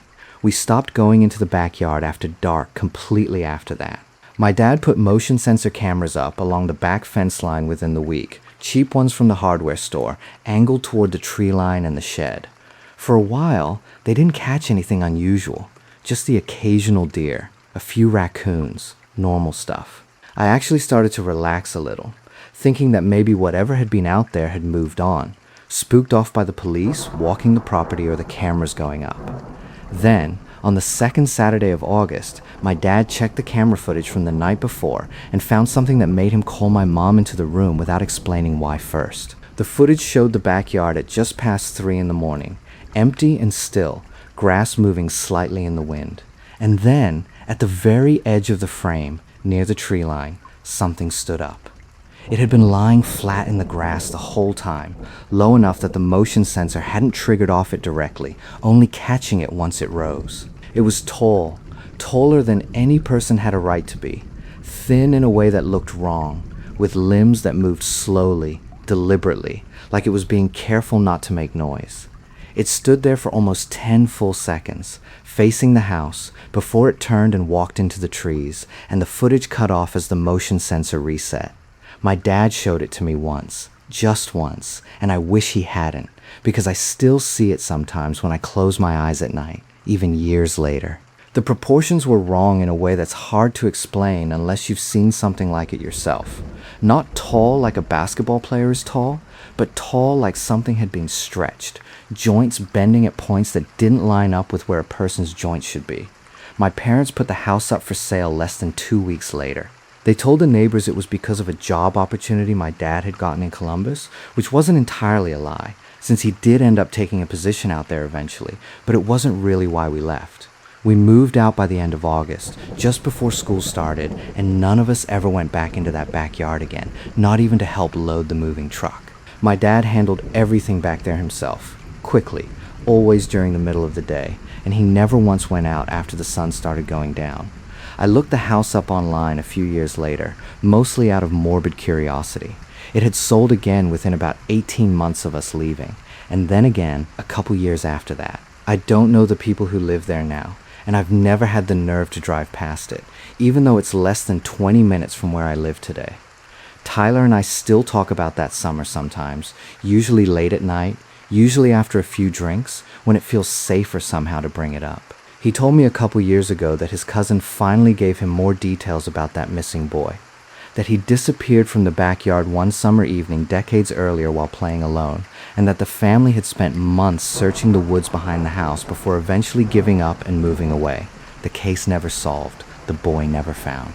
I don't know what was living out there in those woods behind our old house, or how long it had been there before we ever moved in, or whether it's still there now, waiting behind whatever family happens to be living in that yellow house with the wraparound porch. I don't know if it took that boy all those years ago, or if it's just something that uses backyards like ours as hunting grounds, the way it seemed to be using ours before we finally understood we needed to leave. What I do know is that every summer, when the days start getting long and warm the way they were that year, and the sound of crickets fills up the night air, I still feel that same cold drop in my stomach I felt the first time I heard something dragging itself slowly across our grass in the dark. And every single time, without fail, I make sure my own back door is locked well before the sun goes down. I never planned on telling anyone else about what happened after we moved to Columbus.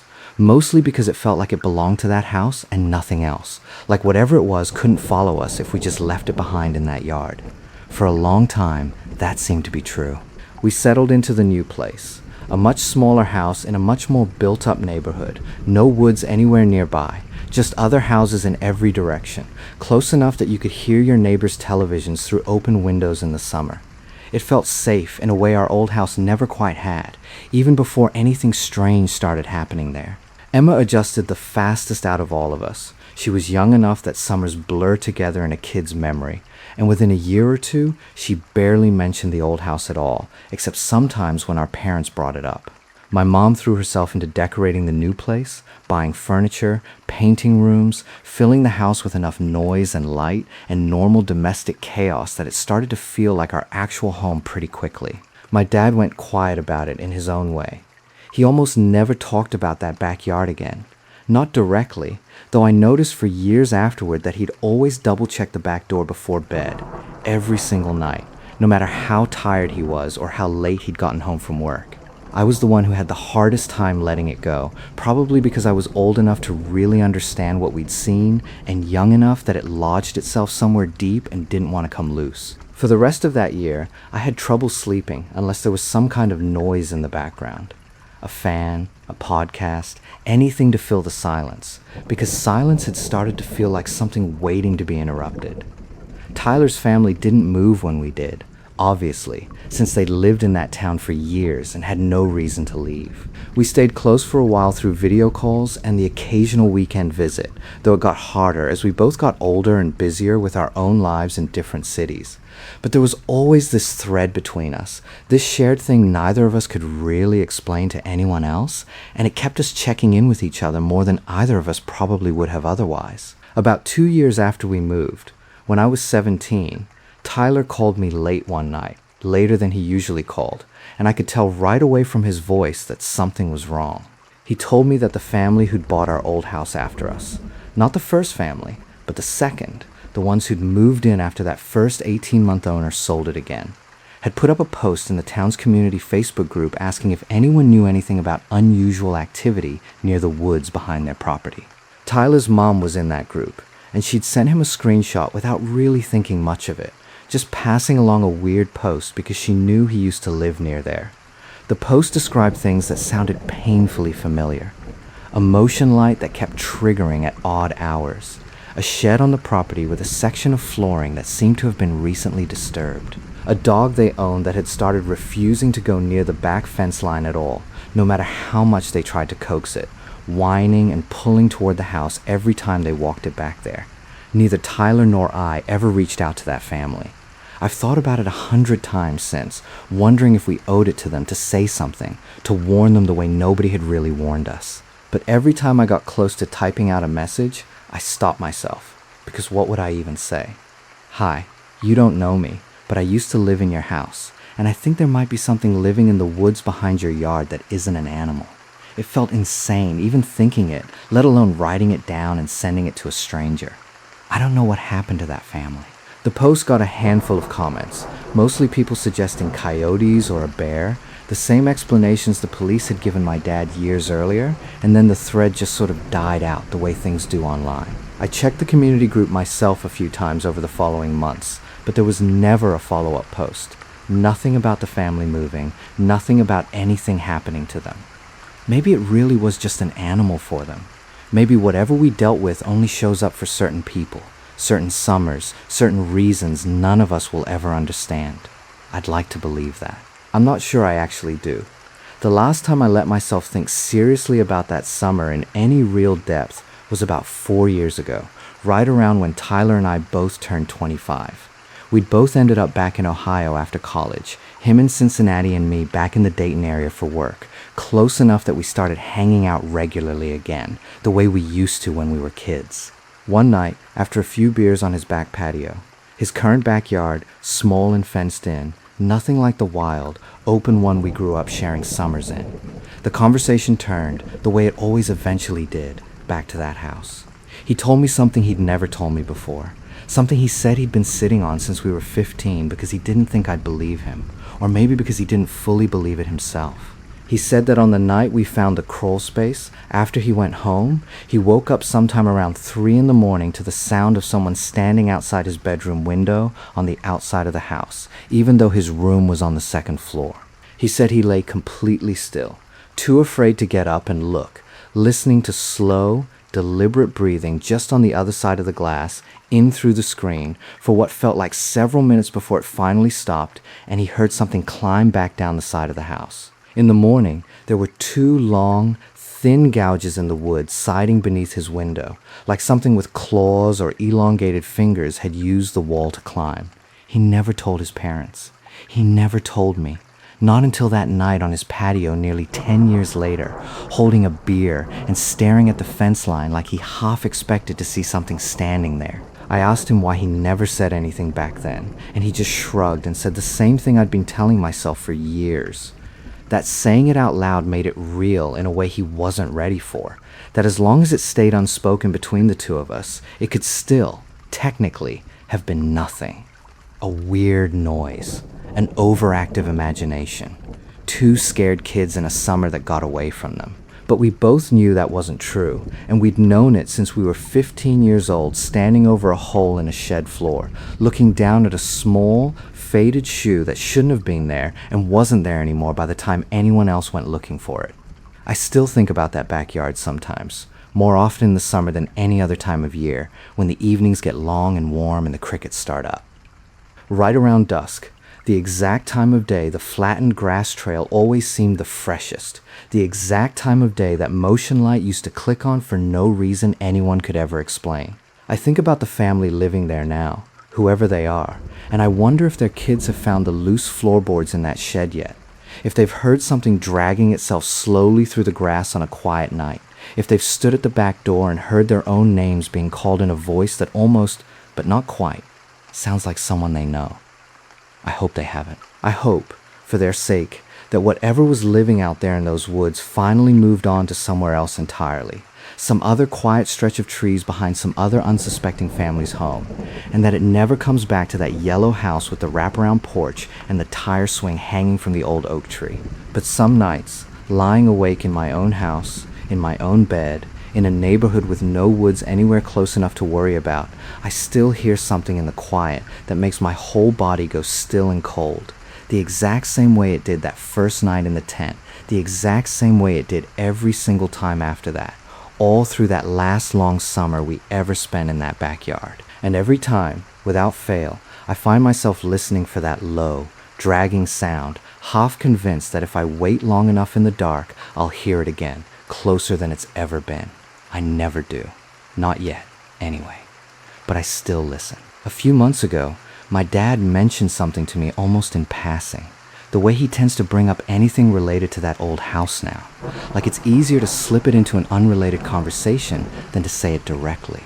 He'd run into one of our former neighbors from that street at a hardware store in Dayton, an older man named Frank Delgado who used to live 2 doors down from us and had stayed in the neighborhood long after we left. According to my dad, Frank mentioned, unprompted, that the house had been sitting empty again for almost a year, the 3rd or 4th family to leave it in under a decade, and that the current owner, a property investor from out of state, from what Frank understood, had put up a tall privacy fence along the entire back property line a few months earlier, sealing off the yard from the woods completely, for the first time since the house was built. My dad said Frank told him, half joking but not quite, that folks on the street had started calling it the revolving door house, because nobody who moved in ever seemed to stay more than a couple of years, and nobody who left ever gave a real reason why. Frank didn't know about the missing boy from decades earlier, or if he did, he didn't say so, and my dad didn't bring it up either. Some things are easier left as small talk in a hardware store parking lot than actual conversations. I don't know if that fence will do anything. Some part of me doubts it will. The same part of me that still remembers a set of gouges cut into wood siding on the outside of a 2nd-story window. The same part of me that remembers a crawl space that had been swept clean of everything, including a small shoe that had no business being there in the first place. But another part of me hopes, quietly, that maybe this time it's enough. That maybe a fence, however ordinary, however unlikely, is the one thing nobody thought to try. I still haven't driven past that house. I don't think I ever will. But sometimes, late at night, when the windows are open and the summer air is thick with the sound of crickets, I find myself thinking about that yellow house with the wraparound porch, about the tire swings still hanging, maybe from that same old oak tree, and about whatever it is that waits patiently at the edge of a backyard for a family to finally let their guard down. And every single time, I make sure my own doors are locked long before it gets dark. Story number 4. I've told pieces of this story to a few people over the years, usually after a couple of drinks, usually stopping myself before I get to the end because the end is the part nobody ever believes, even though it's the part I have the most actual proof of. My husband Jason still won't talk about it at all if he can avoid it. I don't blame him. I think about it constantly anyway, so I might as well finally get the whole thing down somewhere. We bought our house in the summer of 2021 in a small subdivision called Maple Hollow just outside Knoxville, Tennessee. It was a newer build compared to most of what we'd looked at, finished only about 11 years earlier, which for our budget felt like a rare find, since older houses in our price range usually came with a laundry list of problems we couldn't afford to fix. 4 bedrooms, an attached 2-car garage, and a backyard that backed up to a shared greenbelt the HOA maintained, a strip of trees and walking trails that ran behind about a dozen houses on our side of the street before opening up into a small community park. The house also had a large screened-in back porch, and beneath it, accessible through a low hatch door near the foundation, a crawl space that ran the full length of the house. Standard for the area, the inspector told us, since the water table in that part of Tennessee was too high for basements to be practical in most new construction. I remember him mentioning, almost as a footnote during the walkthrough, that the crawl space access hatch didn't have a lock on it, just a simple latch, and recommending we add one eventually to keep animals out. It seemed like such a minor detail at the time that I don't think either of us gave it a second thought. The inspection itself took most of that Saturday morning, and I remember trailing behind the inspector through most of it, more out of excitement than any real concern, snapping photos on my phone of every room like a tourist in my own future home. When he got to the crawl space hatch, he only spent a few minutes actually inside, poking his flashlight around and calling out measurements to his assistant rather than climbing in fully himself, which struck me at the time as fairly typical for that kind of inspection. Looking back, I've wondered more than once whether a more thorough look that day might have caught something, some sign of prior use, some hint of the space's actual history. Though I've also come to accept that whatever had or hadn't been down there in that particular season likely wouldn't have been obvious to anyone without reason to look closely. We moved in at the end of June, and just like every story like this seems to start, the first month was wonderful. We were newly married. This was our first house together, and we spent almost every evening out on that screened porch, grilling, drinking wine, watching the fireflies come up out of the grass at dusk.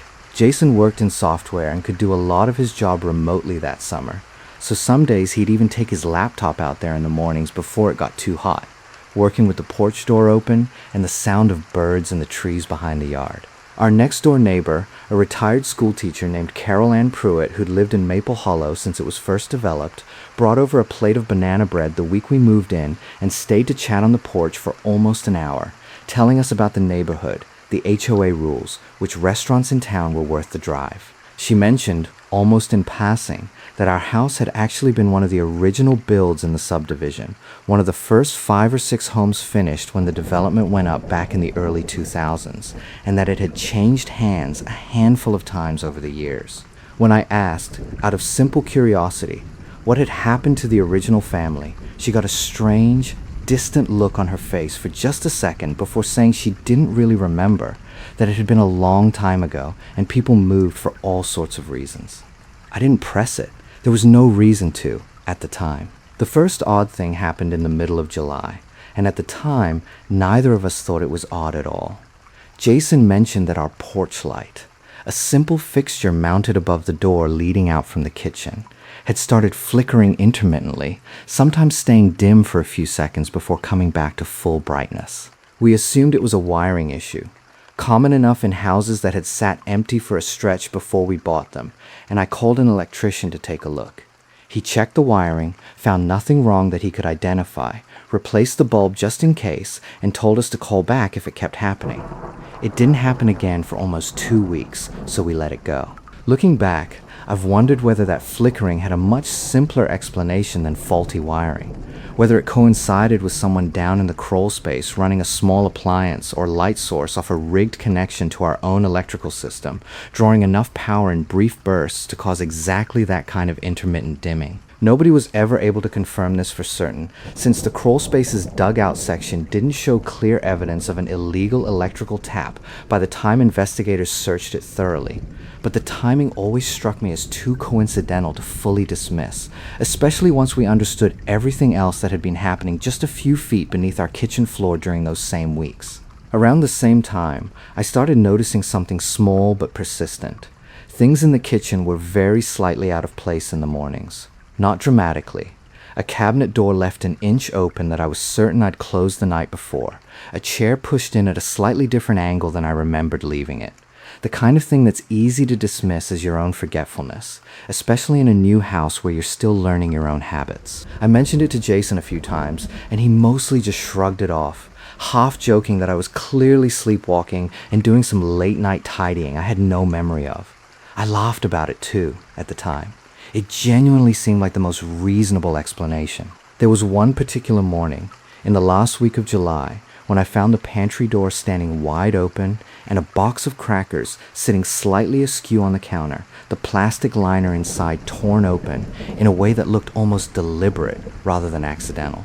I remember standing there in my robe, coffee half made, staring at that box and trying to piece together some version of events where I'd done this myself the night before without remembering, half asleep and reaching for a snack. I told myself that's exactly what had happened, because the alternative explanation wasn't one I was ready to consider yet, not with everything still feeling so new and unexplainable. The first thing that actually unsettled me happened at the very end of July. I woke up around 4 a.m. needing water, and as I passed through the kitchen on my way back to bed, I noticed the crawl space hatch door, visible through the back porch's screen from a certain angle in the kitchen window, was standing very slightly ajar. I remember standing there in the dark, staring at it, telling myself that the latch had probably just come loose on its own, maybe from wind or settling. I didn't go check it that night. I went back to bed and didn't sleep well for the rest of it. Standing at that window, I noticed something else too. Something I didn't mention to Jason until much later because I genuinely wasn't sure I hadn't imagined it. A faint, sour smell drifting up through the kitchen. Something between damp earth and something less easily placed, gone almost as quickly as I noticed it. I told myself it was just the crawl space itself, exposed briefly to the warm night air through that open hatch, carrying up the ordinary smell of dirt and moisture that any exposed foundation space would have. I've since learned from Detective Alvarez that this kind of smell is exactly what you'd expect from a space that had been lived in, however minimally, for extended stretches of time. And I think some quiet, unacknowledged part of me understood that distinction even then, standing barefoot in my dark kitchen at 4 in the morning, though I wasn't ready to let myself think it through to its actual conclusion. The next morning, I told Jason about it, and we went out together to check the hatch in daylight. It was closed when we got out there. Either it had swung shut on its own sometime after I saw it, or, a possibility neither of us said out loud, someone had closed it before we came to look. Jason opened it and looked inside with a flashlight, said everything looked normal as far as he could tell. Dirt floor, some old scraps of plastic sheeting left behind by the builders, ductwork running along the joists above. He added a small padlock to the latch that afternoon, and we both felt better having done something concrete about it, even though neither of us fully believed a loose latch explained the ajar door I'd seen at 4 in the morning. Jason, in particular, seemed to take the whole incident harder than I initially realized. He'd grown up in a house with a similar crawl space back in Ohio and mentioned to me a few days later, almost sheepishly, that he'd had a recurring nightmare as a kid about something living beneath his childhood bedroom floor, a fear he said he hadn't thought about in probably 15 years until that morning we found the hatch standing open. He laughed it off when he told me, calling it a silly, embarrassing thing to admit as a grown man. But I noticed after that he started checking the padlock himself most nights before bed. A small ritual neither of us discussed directly, but that both of us clearly found some measure of comfort in. For about 2 weeks after that, things were quiet. The porch lights stopped flickering. The kitchen stayed exactly as we'd left it each night. I started to relax, mostly convincing myself that everything strange that had happened so far had a mundane explanation I just hadn't landed on yet. Old wiring, an unfamiliar house settling into a new season, my own tired mind playing small tricks on itself in the dark. During that quiet stretch, I ran into Carol Ann again while walking our new puppy, a rescue mutt named Biscuit we'd brought home only a few weeks earlier, and mentioned, half joking, that we'd had a scare with the crawlspace hatch being open one night. Her reaction surprised me. She went quiet for a long moment, glanced almost involuntarily toward our house, and then asked, carefully, whether we'd had any other odd things happen since moving in. When I told her about the flickering light in the kitchen cabinets, she got a look on her face I couldn't quite place at the time, something between concern and a kind of resigned recognition, like she'd heard some version of this before. She said, eventually, that the family two owners before us, not the original family, but the ones after them, had mentioned something similar shortly before they sold, though she couldn't remember the specifics anymore, only that they'd left sooner than anyone expected and hadn't said much about why. She told me not to worry about it too much, that old houses had their quirks, and changed the subject to asking about Biscuit's training. I let her redirect the conversation, though something about the exchange sat uneasily with me for the rest of that walk. Then, in the second week of August, everything started again, and this time it escalated fast enough that we couldn't explain it away. It started with sounds. Not every night, but often enough that we both started noticing a pattern. A low, irregular thumping from somewhere beneath the house, usually between midnight and 2 a.m., sometimes just once or twice, sometimes going on steadily for 10 or 15 minutes before stopping. Jason initially assumed it was the HVAC system, or maybe a plumbing issue, something structural rather than anything more concerning. We had a home warranty company send someone out to check the crawl space and the mechanical systems down there, and the technician found nothing wrong. No loose ductwork, no plumbing issues, nothing that would explain the sound we described. He did mention, almost as an aside while packing up his tools, that it was a big crawl space for a house that size, bigger than he usually saw in newer construction, running the full footprint of the house and then some, with a section toward the back that seemed to extend slightly beyond the exterior wall line in a way he found a little unusual, though not alarming enough to flag as a real problem. I didn't think much of that comment at the time. I wish now that I'd asked him to explain exactly what he meant by extend beyond the wall line, because it would come back to matter enormously. The thumping continued, on and off, through the rest of August. We started sleeping worse, both of us, snapping at each other over small things in a way that wasn't like either of us. The particular exhaustion of two people quietly convinced something was wrong, but unable to prove it to anyone, including sometimes each other. I remember Jason getting frustrated one night, close to 1 a.m., and going out to the crawlspace hatch with a flashlight and a hammer, determined to find whatever was causing the noise. He unlocked the padlock, opened the hatch, and crouched there for several minutes, shining the light around before coming back inside, telling me he hadn't seen anything at all. No animal, no obvious cause, just the same dirt floor and ductwork as before. He said the thumping had stopped completely the moment he opened the hatch, and didn't start again for the rest of that night. I remember standing at the kitchen window that particular night, watching him crouched at the hatch with the flashlight, feeling an unease I couldn't fully explain even to myself, a strong, instinctive urge to call him back inside that I mostly attributed at the time to ordinary nerves about him poking around in a dark, cramped space alone at 1 a.m. Looking back, knowing everything I know now about what that space actually contained, I think about how close he came that night to crawling in far enough to find that dugout section himself, alone, in the dark, with no one else aware of where he was. I've never been able to shake the thought of what might have happened if Thomas had been down there at that exact moment, cornered in a space he'd clearly come to think of as entirely his own. That pattern held for the next several nights. The thumping would happen, sometimes for quite a while, but the instant anyone opened that hatch to check, it would go completely silent, every single time, as if. Whatever was causing it knew the exact moment it was being observed. Around this same time, we noticed something else that, on its own, seemed almost too small to mention, but that took on real weight once we understood what was actually happening beneath us. Our monthly water bill, which had been fairly consistent our first 2 months in the house, jumped noticeably in late August, enough that I called the utility company, assuming a meter error. The representative I spoke with checked the account and said the meter readings looked accurate and consistent with normal usage patterns for a house our size, which only confused me more, since neither Jason nor I could account for the increase ourselves. We had a plumber come out to check for leaks, and he found nothing. No dripping fixtures, no running toilets, nothing that would explain where the extra water was going. It wasn't until much later, after everything came out, that I understood exactly where some of that water had likely been going, and the thought of it still makes my skin crawl in a way that's hard to fully articulate. By early September, we'd installed 2 motion-activated cameras, one aimed at the crawlspace hatch itself from the porch, and one covering the general backyard toward the greenbelt, in case whatever was going on had more to do with something moving around outside than anything actually underneath the house. For almost a week, the cameras caught nothing beyond the occasional rabbit or the neighbor's cat cutting through our yard.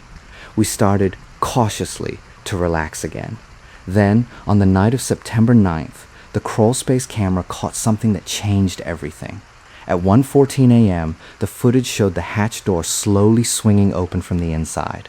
Not forced, not kicked. Swung open the way a door opens when someone on the other side of it turns the latch and pushes, slow and deliberate. A hand emerged first, pale in the infrared footage, followed by an arm, and then, over the course of almost a full minute, a person pulling themselves out from beneath our house and standing up on the grass just outside the porch, brushing dirt from their clothes with an unhurried, almost casual motion, like someone stepping out of their own basement rather than crawling out from underneath someone else's home in the middle of the night. The figure stood there for close to 2 minutes, facing the house, before walking calmly across the backyard toward the greenbelt and disappearing into the tree line. Neither of us had woken up when it happened. We only saw it the next morning when I checked the camera app over coffee, and I remember the specific, sick lurch in my stomach watching that footage for the first time, replaying it 3 or 4 times before I could make myself call Jason over to look at it too. He watched it in complete silence, standing behind me with his hand gripping the back of my chair hard enough that his knuckles went pale, and when it finished, he just said, quietly, "We're calling the police right now," in a tone I'd never heard from him before, flat and controlled in a way that scared me almost as much as the footage itself. We called the police the next morning and showed them the footage. They took it seriously in a way the earlier reports about noise and flickering lights hadn't been, and a detective came out personally that afternoon to look at the crawlspace hatch with us. 2 patrol officers arrived first, walking the perimeter of the house and the immediate edge of the greenbelt while we waited inside with the doors locked. Biscuit pacing anxiously at our feet, clearly picking up on our own nerves, even without understanding why. When Detective Alvarez arrived about 20 minutes later, she watched the footage on my phone twice through, asked several pointed questions about the crawlspace hatch and how long the padlock had been in place, and then asked if she could take a look at the space herself with proper equipment before anyone else went near it. What they found inside, once they actually searched the crawlspace properly with proper lighting instead of a handheld flashlight, is the part of this story that I still have trouble fully believing, even though I was standing right there when they found it. Detective Alvarez and one of the patrol officers went in first, both of them wearing coveralls over their uniforms and carrying heavy flashlights, while Jason and I waited on the back porch, close enough to hear their voices but not able to make out most of what they were saying to each other beneath us. It felt like they were down there for a very long time, though it was probably closer to 15 minutes, before Alvarez climbed back out, pulled off her gloves, and asked if we could sit down with her for a minute before she explained what they'd found. Toward the back of the crawlspace, in the section the home warranty technician had vaguely described weeks earlier as extending slightly beyond the exterior wall line, there was a section that had clearly been dug out and expanded well beyond what the original foundation plans would have included. A low, cramped space, maybe 6 feet by 10, tall enough for someone to sit up in but not stand, with the dirt walls reinforced crudely with scrap plywood that looked, from the weathering on it, like it had been there for years rather than weeks. Inside that space, officers found a sleeping bag, a battery-powered lantern, several empty water jugs, and, more disturbing than any of that, a small collection of photographs tucked into a plastic sleeve to protect them from the damp. Alvarez showed us a few of the photographs later that week, once they'd been processed as evidence, though she was careful about which ones she let us see and for how long, clearly trying to protect us from the full weight of what had been documented down there. The photographs were of our house, not just the exterior. Pictures taken through windows, at different times of day, across what looked like months, showing Jason and me in the kitchen, on the back porch, in the living room, going about ordinary evenings with absolutely no idea we were being watched and documented from a space directly beneath our own feet. Some of the photos were older than our time in the house entirely, showing a different family in the same rooms, a couple with 2 young kids I didn't recognize at all, clearly taken years before we'd ever bought the property. I remember sitting on our porch steps that afternoon, going through the small stack of photos Alvarez allowed us to see, feeling a specific, dizzying kind of violation that I don't think I've ever fully recovered from. There was one photo in particular, taken through our bedroom window on what looked like an ordinary Tuesday evening based on the clothes I was wearing, that I recognized immediately. I remembered that exact evening, folding laundry while half watching a show on my laptop, having absolutely no sense at all that I was being observed from somewhere below the very floor I was sitting on. Knowing now that this had happened dozens, maybe hundreds of times, across nearly a decade and multiple families, made something in my chest tighten in a way I still haven't fully shaken even now, more than a year later. This is where the story stops being simply about noise and shadows and becomes something else entirely, something that still makes my stomach turn every time I think about it in detail. The detective working the case, a calm, methodical woman named Detective Alvarez, spent the better part of 2 weeks piecing together who exactly had been living beneath our house, and what she eventually found upended everything we thought we understood about the situation, including who, or what, we'd actually been dealing with the entire time. Alvarez came back to update us in person about 10 days after that first search, sitting with us at our own kitchen table with a folder of printed records and old news clippings she'd pulled together, walking us through what she'd found with the careful, deliberate pacing of someone who'd clearly rehearsed how to deliver this kind of news without causing more harm than necessary. I remember Jason gripping my hand under the table hard enough to hurt while she talked, both of us braced for something we couldn't have properly imagined, even with everything we'd already seen. The man they eventually identified, through a partial print lifted from one of the water jugs and cross-referenced against county records, was named Thomas Whitlock. And Thomas Whitlock, according to those same county records, had been the teenage son of the family who originally had the house built, back when Maple Hollow was first developed. According to a local news archive Alvarez pulled during her investigation, Thomas had gone missing from that very house at 17 years old in the spring of 2011, just months after the family moved in. The case had been treated at the time as a runaway. A troubled teenager, according to a few brief mentions in the old reporting, who'd had a difficult relationship with his stepfather and had simply left one night and never come back.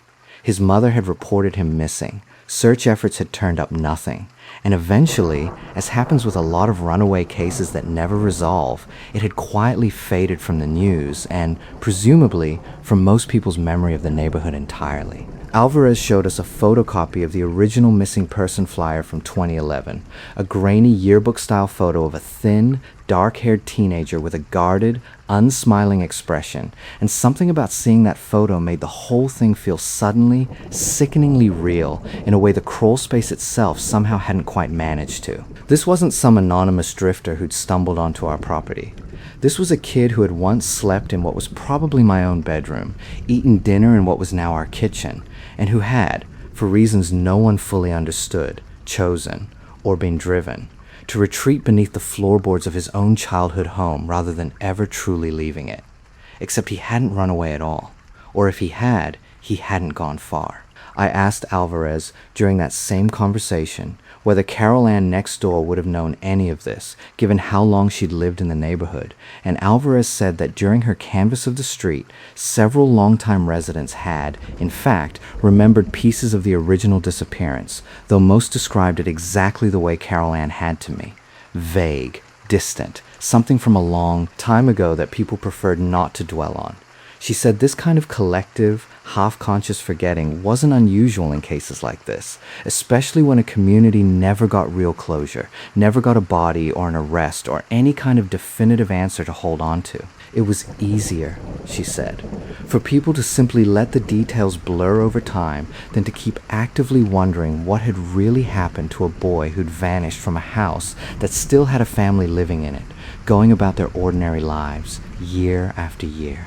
Detective Alvarez told us, in a conversation that still gives me chills to remember clearly, that based on what they found in that expanded section of the crawl space, layers of it, older debris beneath newer debris, evidence of the space having been lived in and reinforced gradually over what looked like years rather than months, it appeared Thomas Whitlock had never actually left the property at all.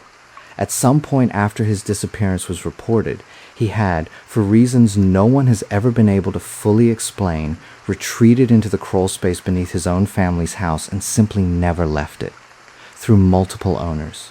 Through multiple families, including the one whose photographs we'd found alongside our own, and now including us. 10 years, living in the dark beneath the very floors of strangers, occasionally emerging at night to move through the house he'd once belonged to, watching families raise children and grow older, and eventually move away in rooms he must have known better than any of them ever would.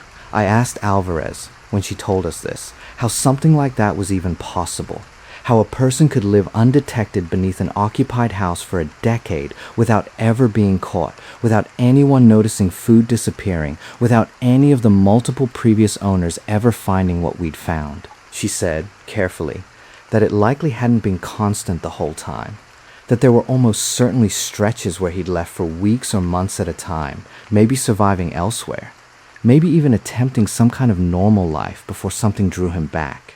She said the expanded crawl space showed signs of at least 2, possibly 3 distinct periods of heavier use, separated by stretches where it looked like it had simply been sealed and left alone. Whatever had happened to Thomas Whitlock at 17, whatever had made him retreat beneath his own house instead of simply leaving it behind entirely, it had apparently never fully released its hold on him, pulling him back again and again to the same 6x10 patch of dirt under the same porch, regardless of who was living in the rooms above. They found him 3 days later, not far from the neighborhood, sleeping in an abandoned utility shed near the community park at the far end of the Greenbelt Trail, the same trail that connected directly to our backyard. He didn't resist when officers approached him.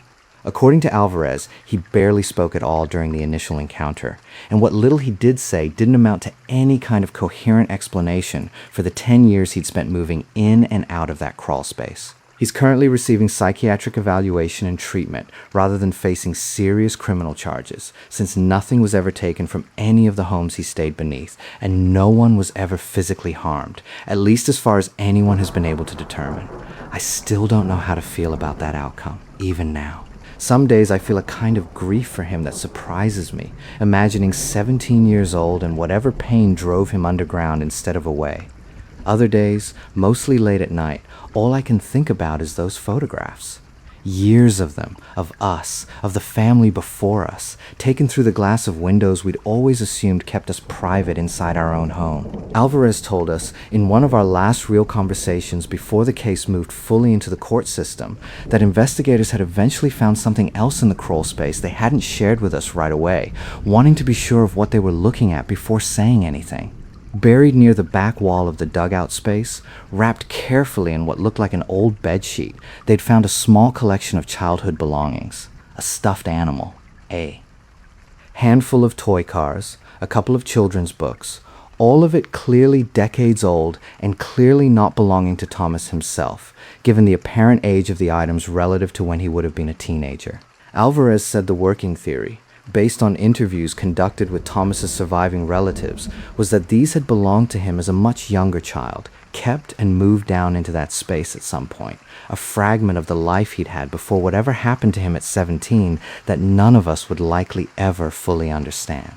She said it in a careful, measured tone, clearly trying not to speculate further than the evidence allowed, but I remember the way her voice caught slightly on that detail.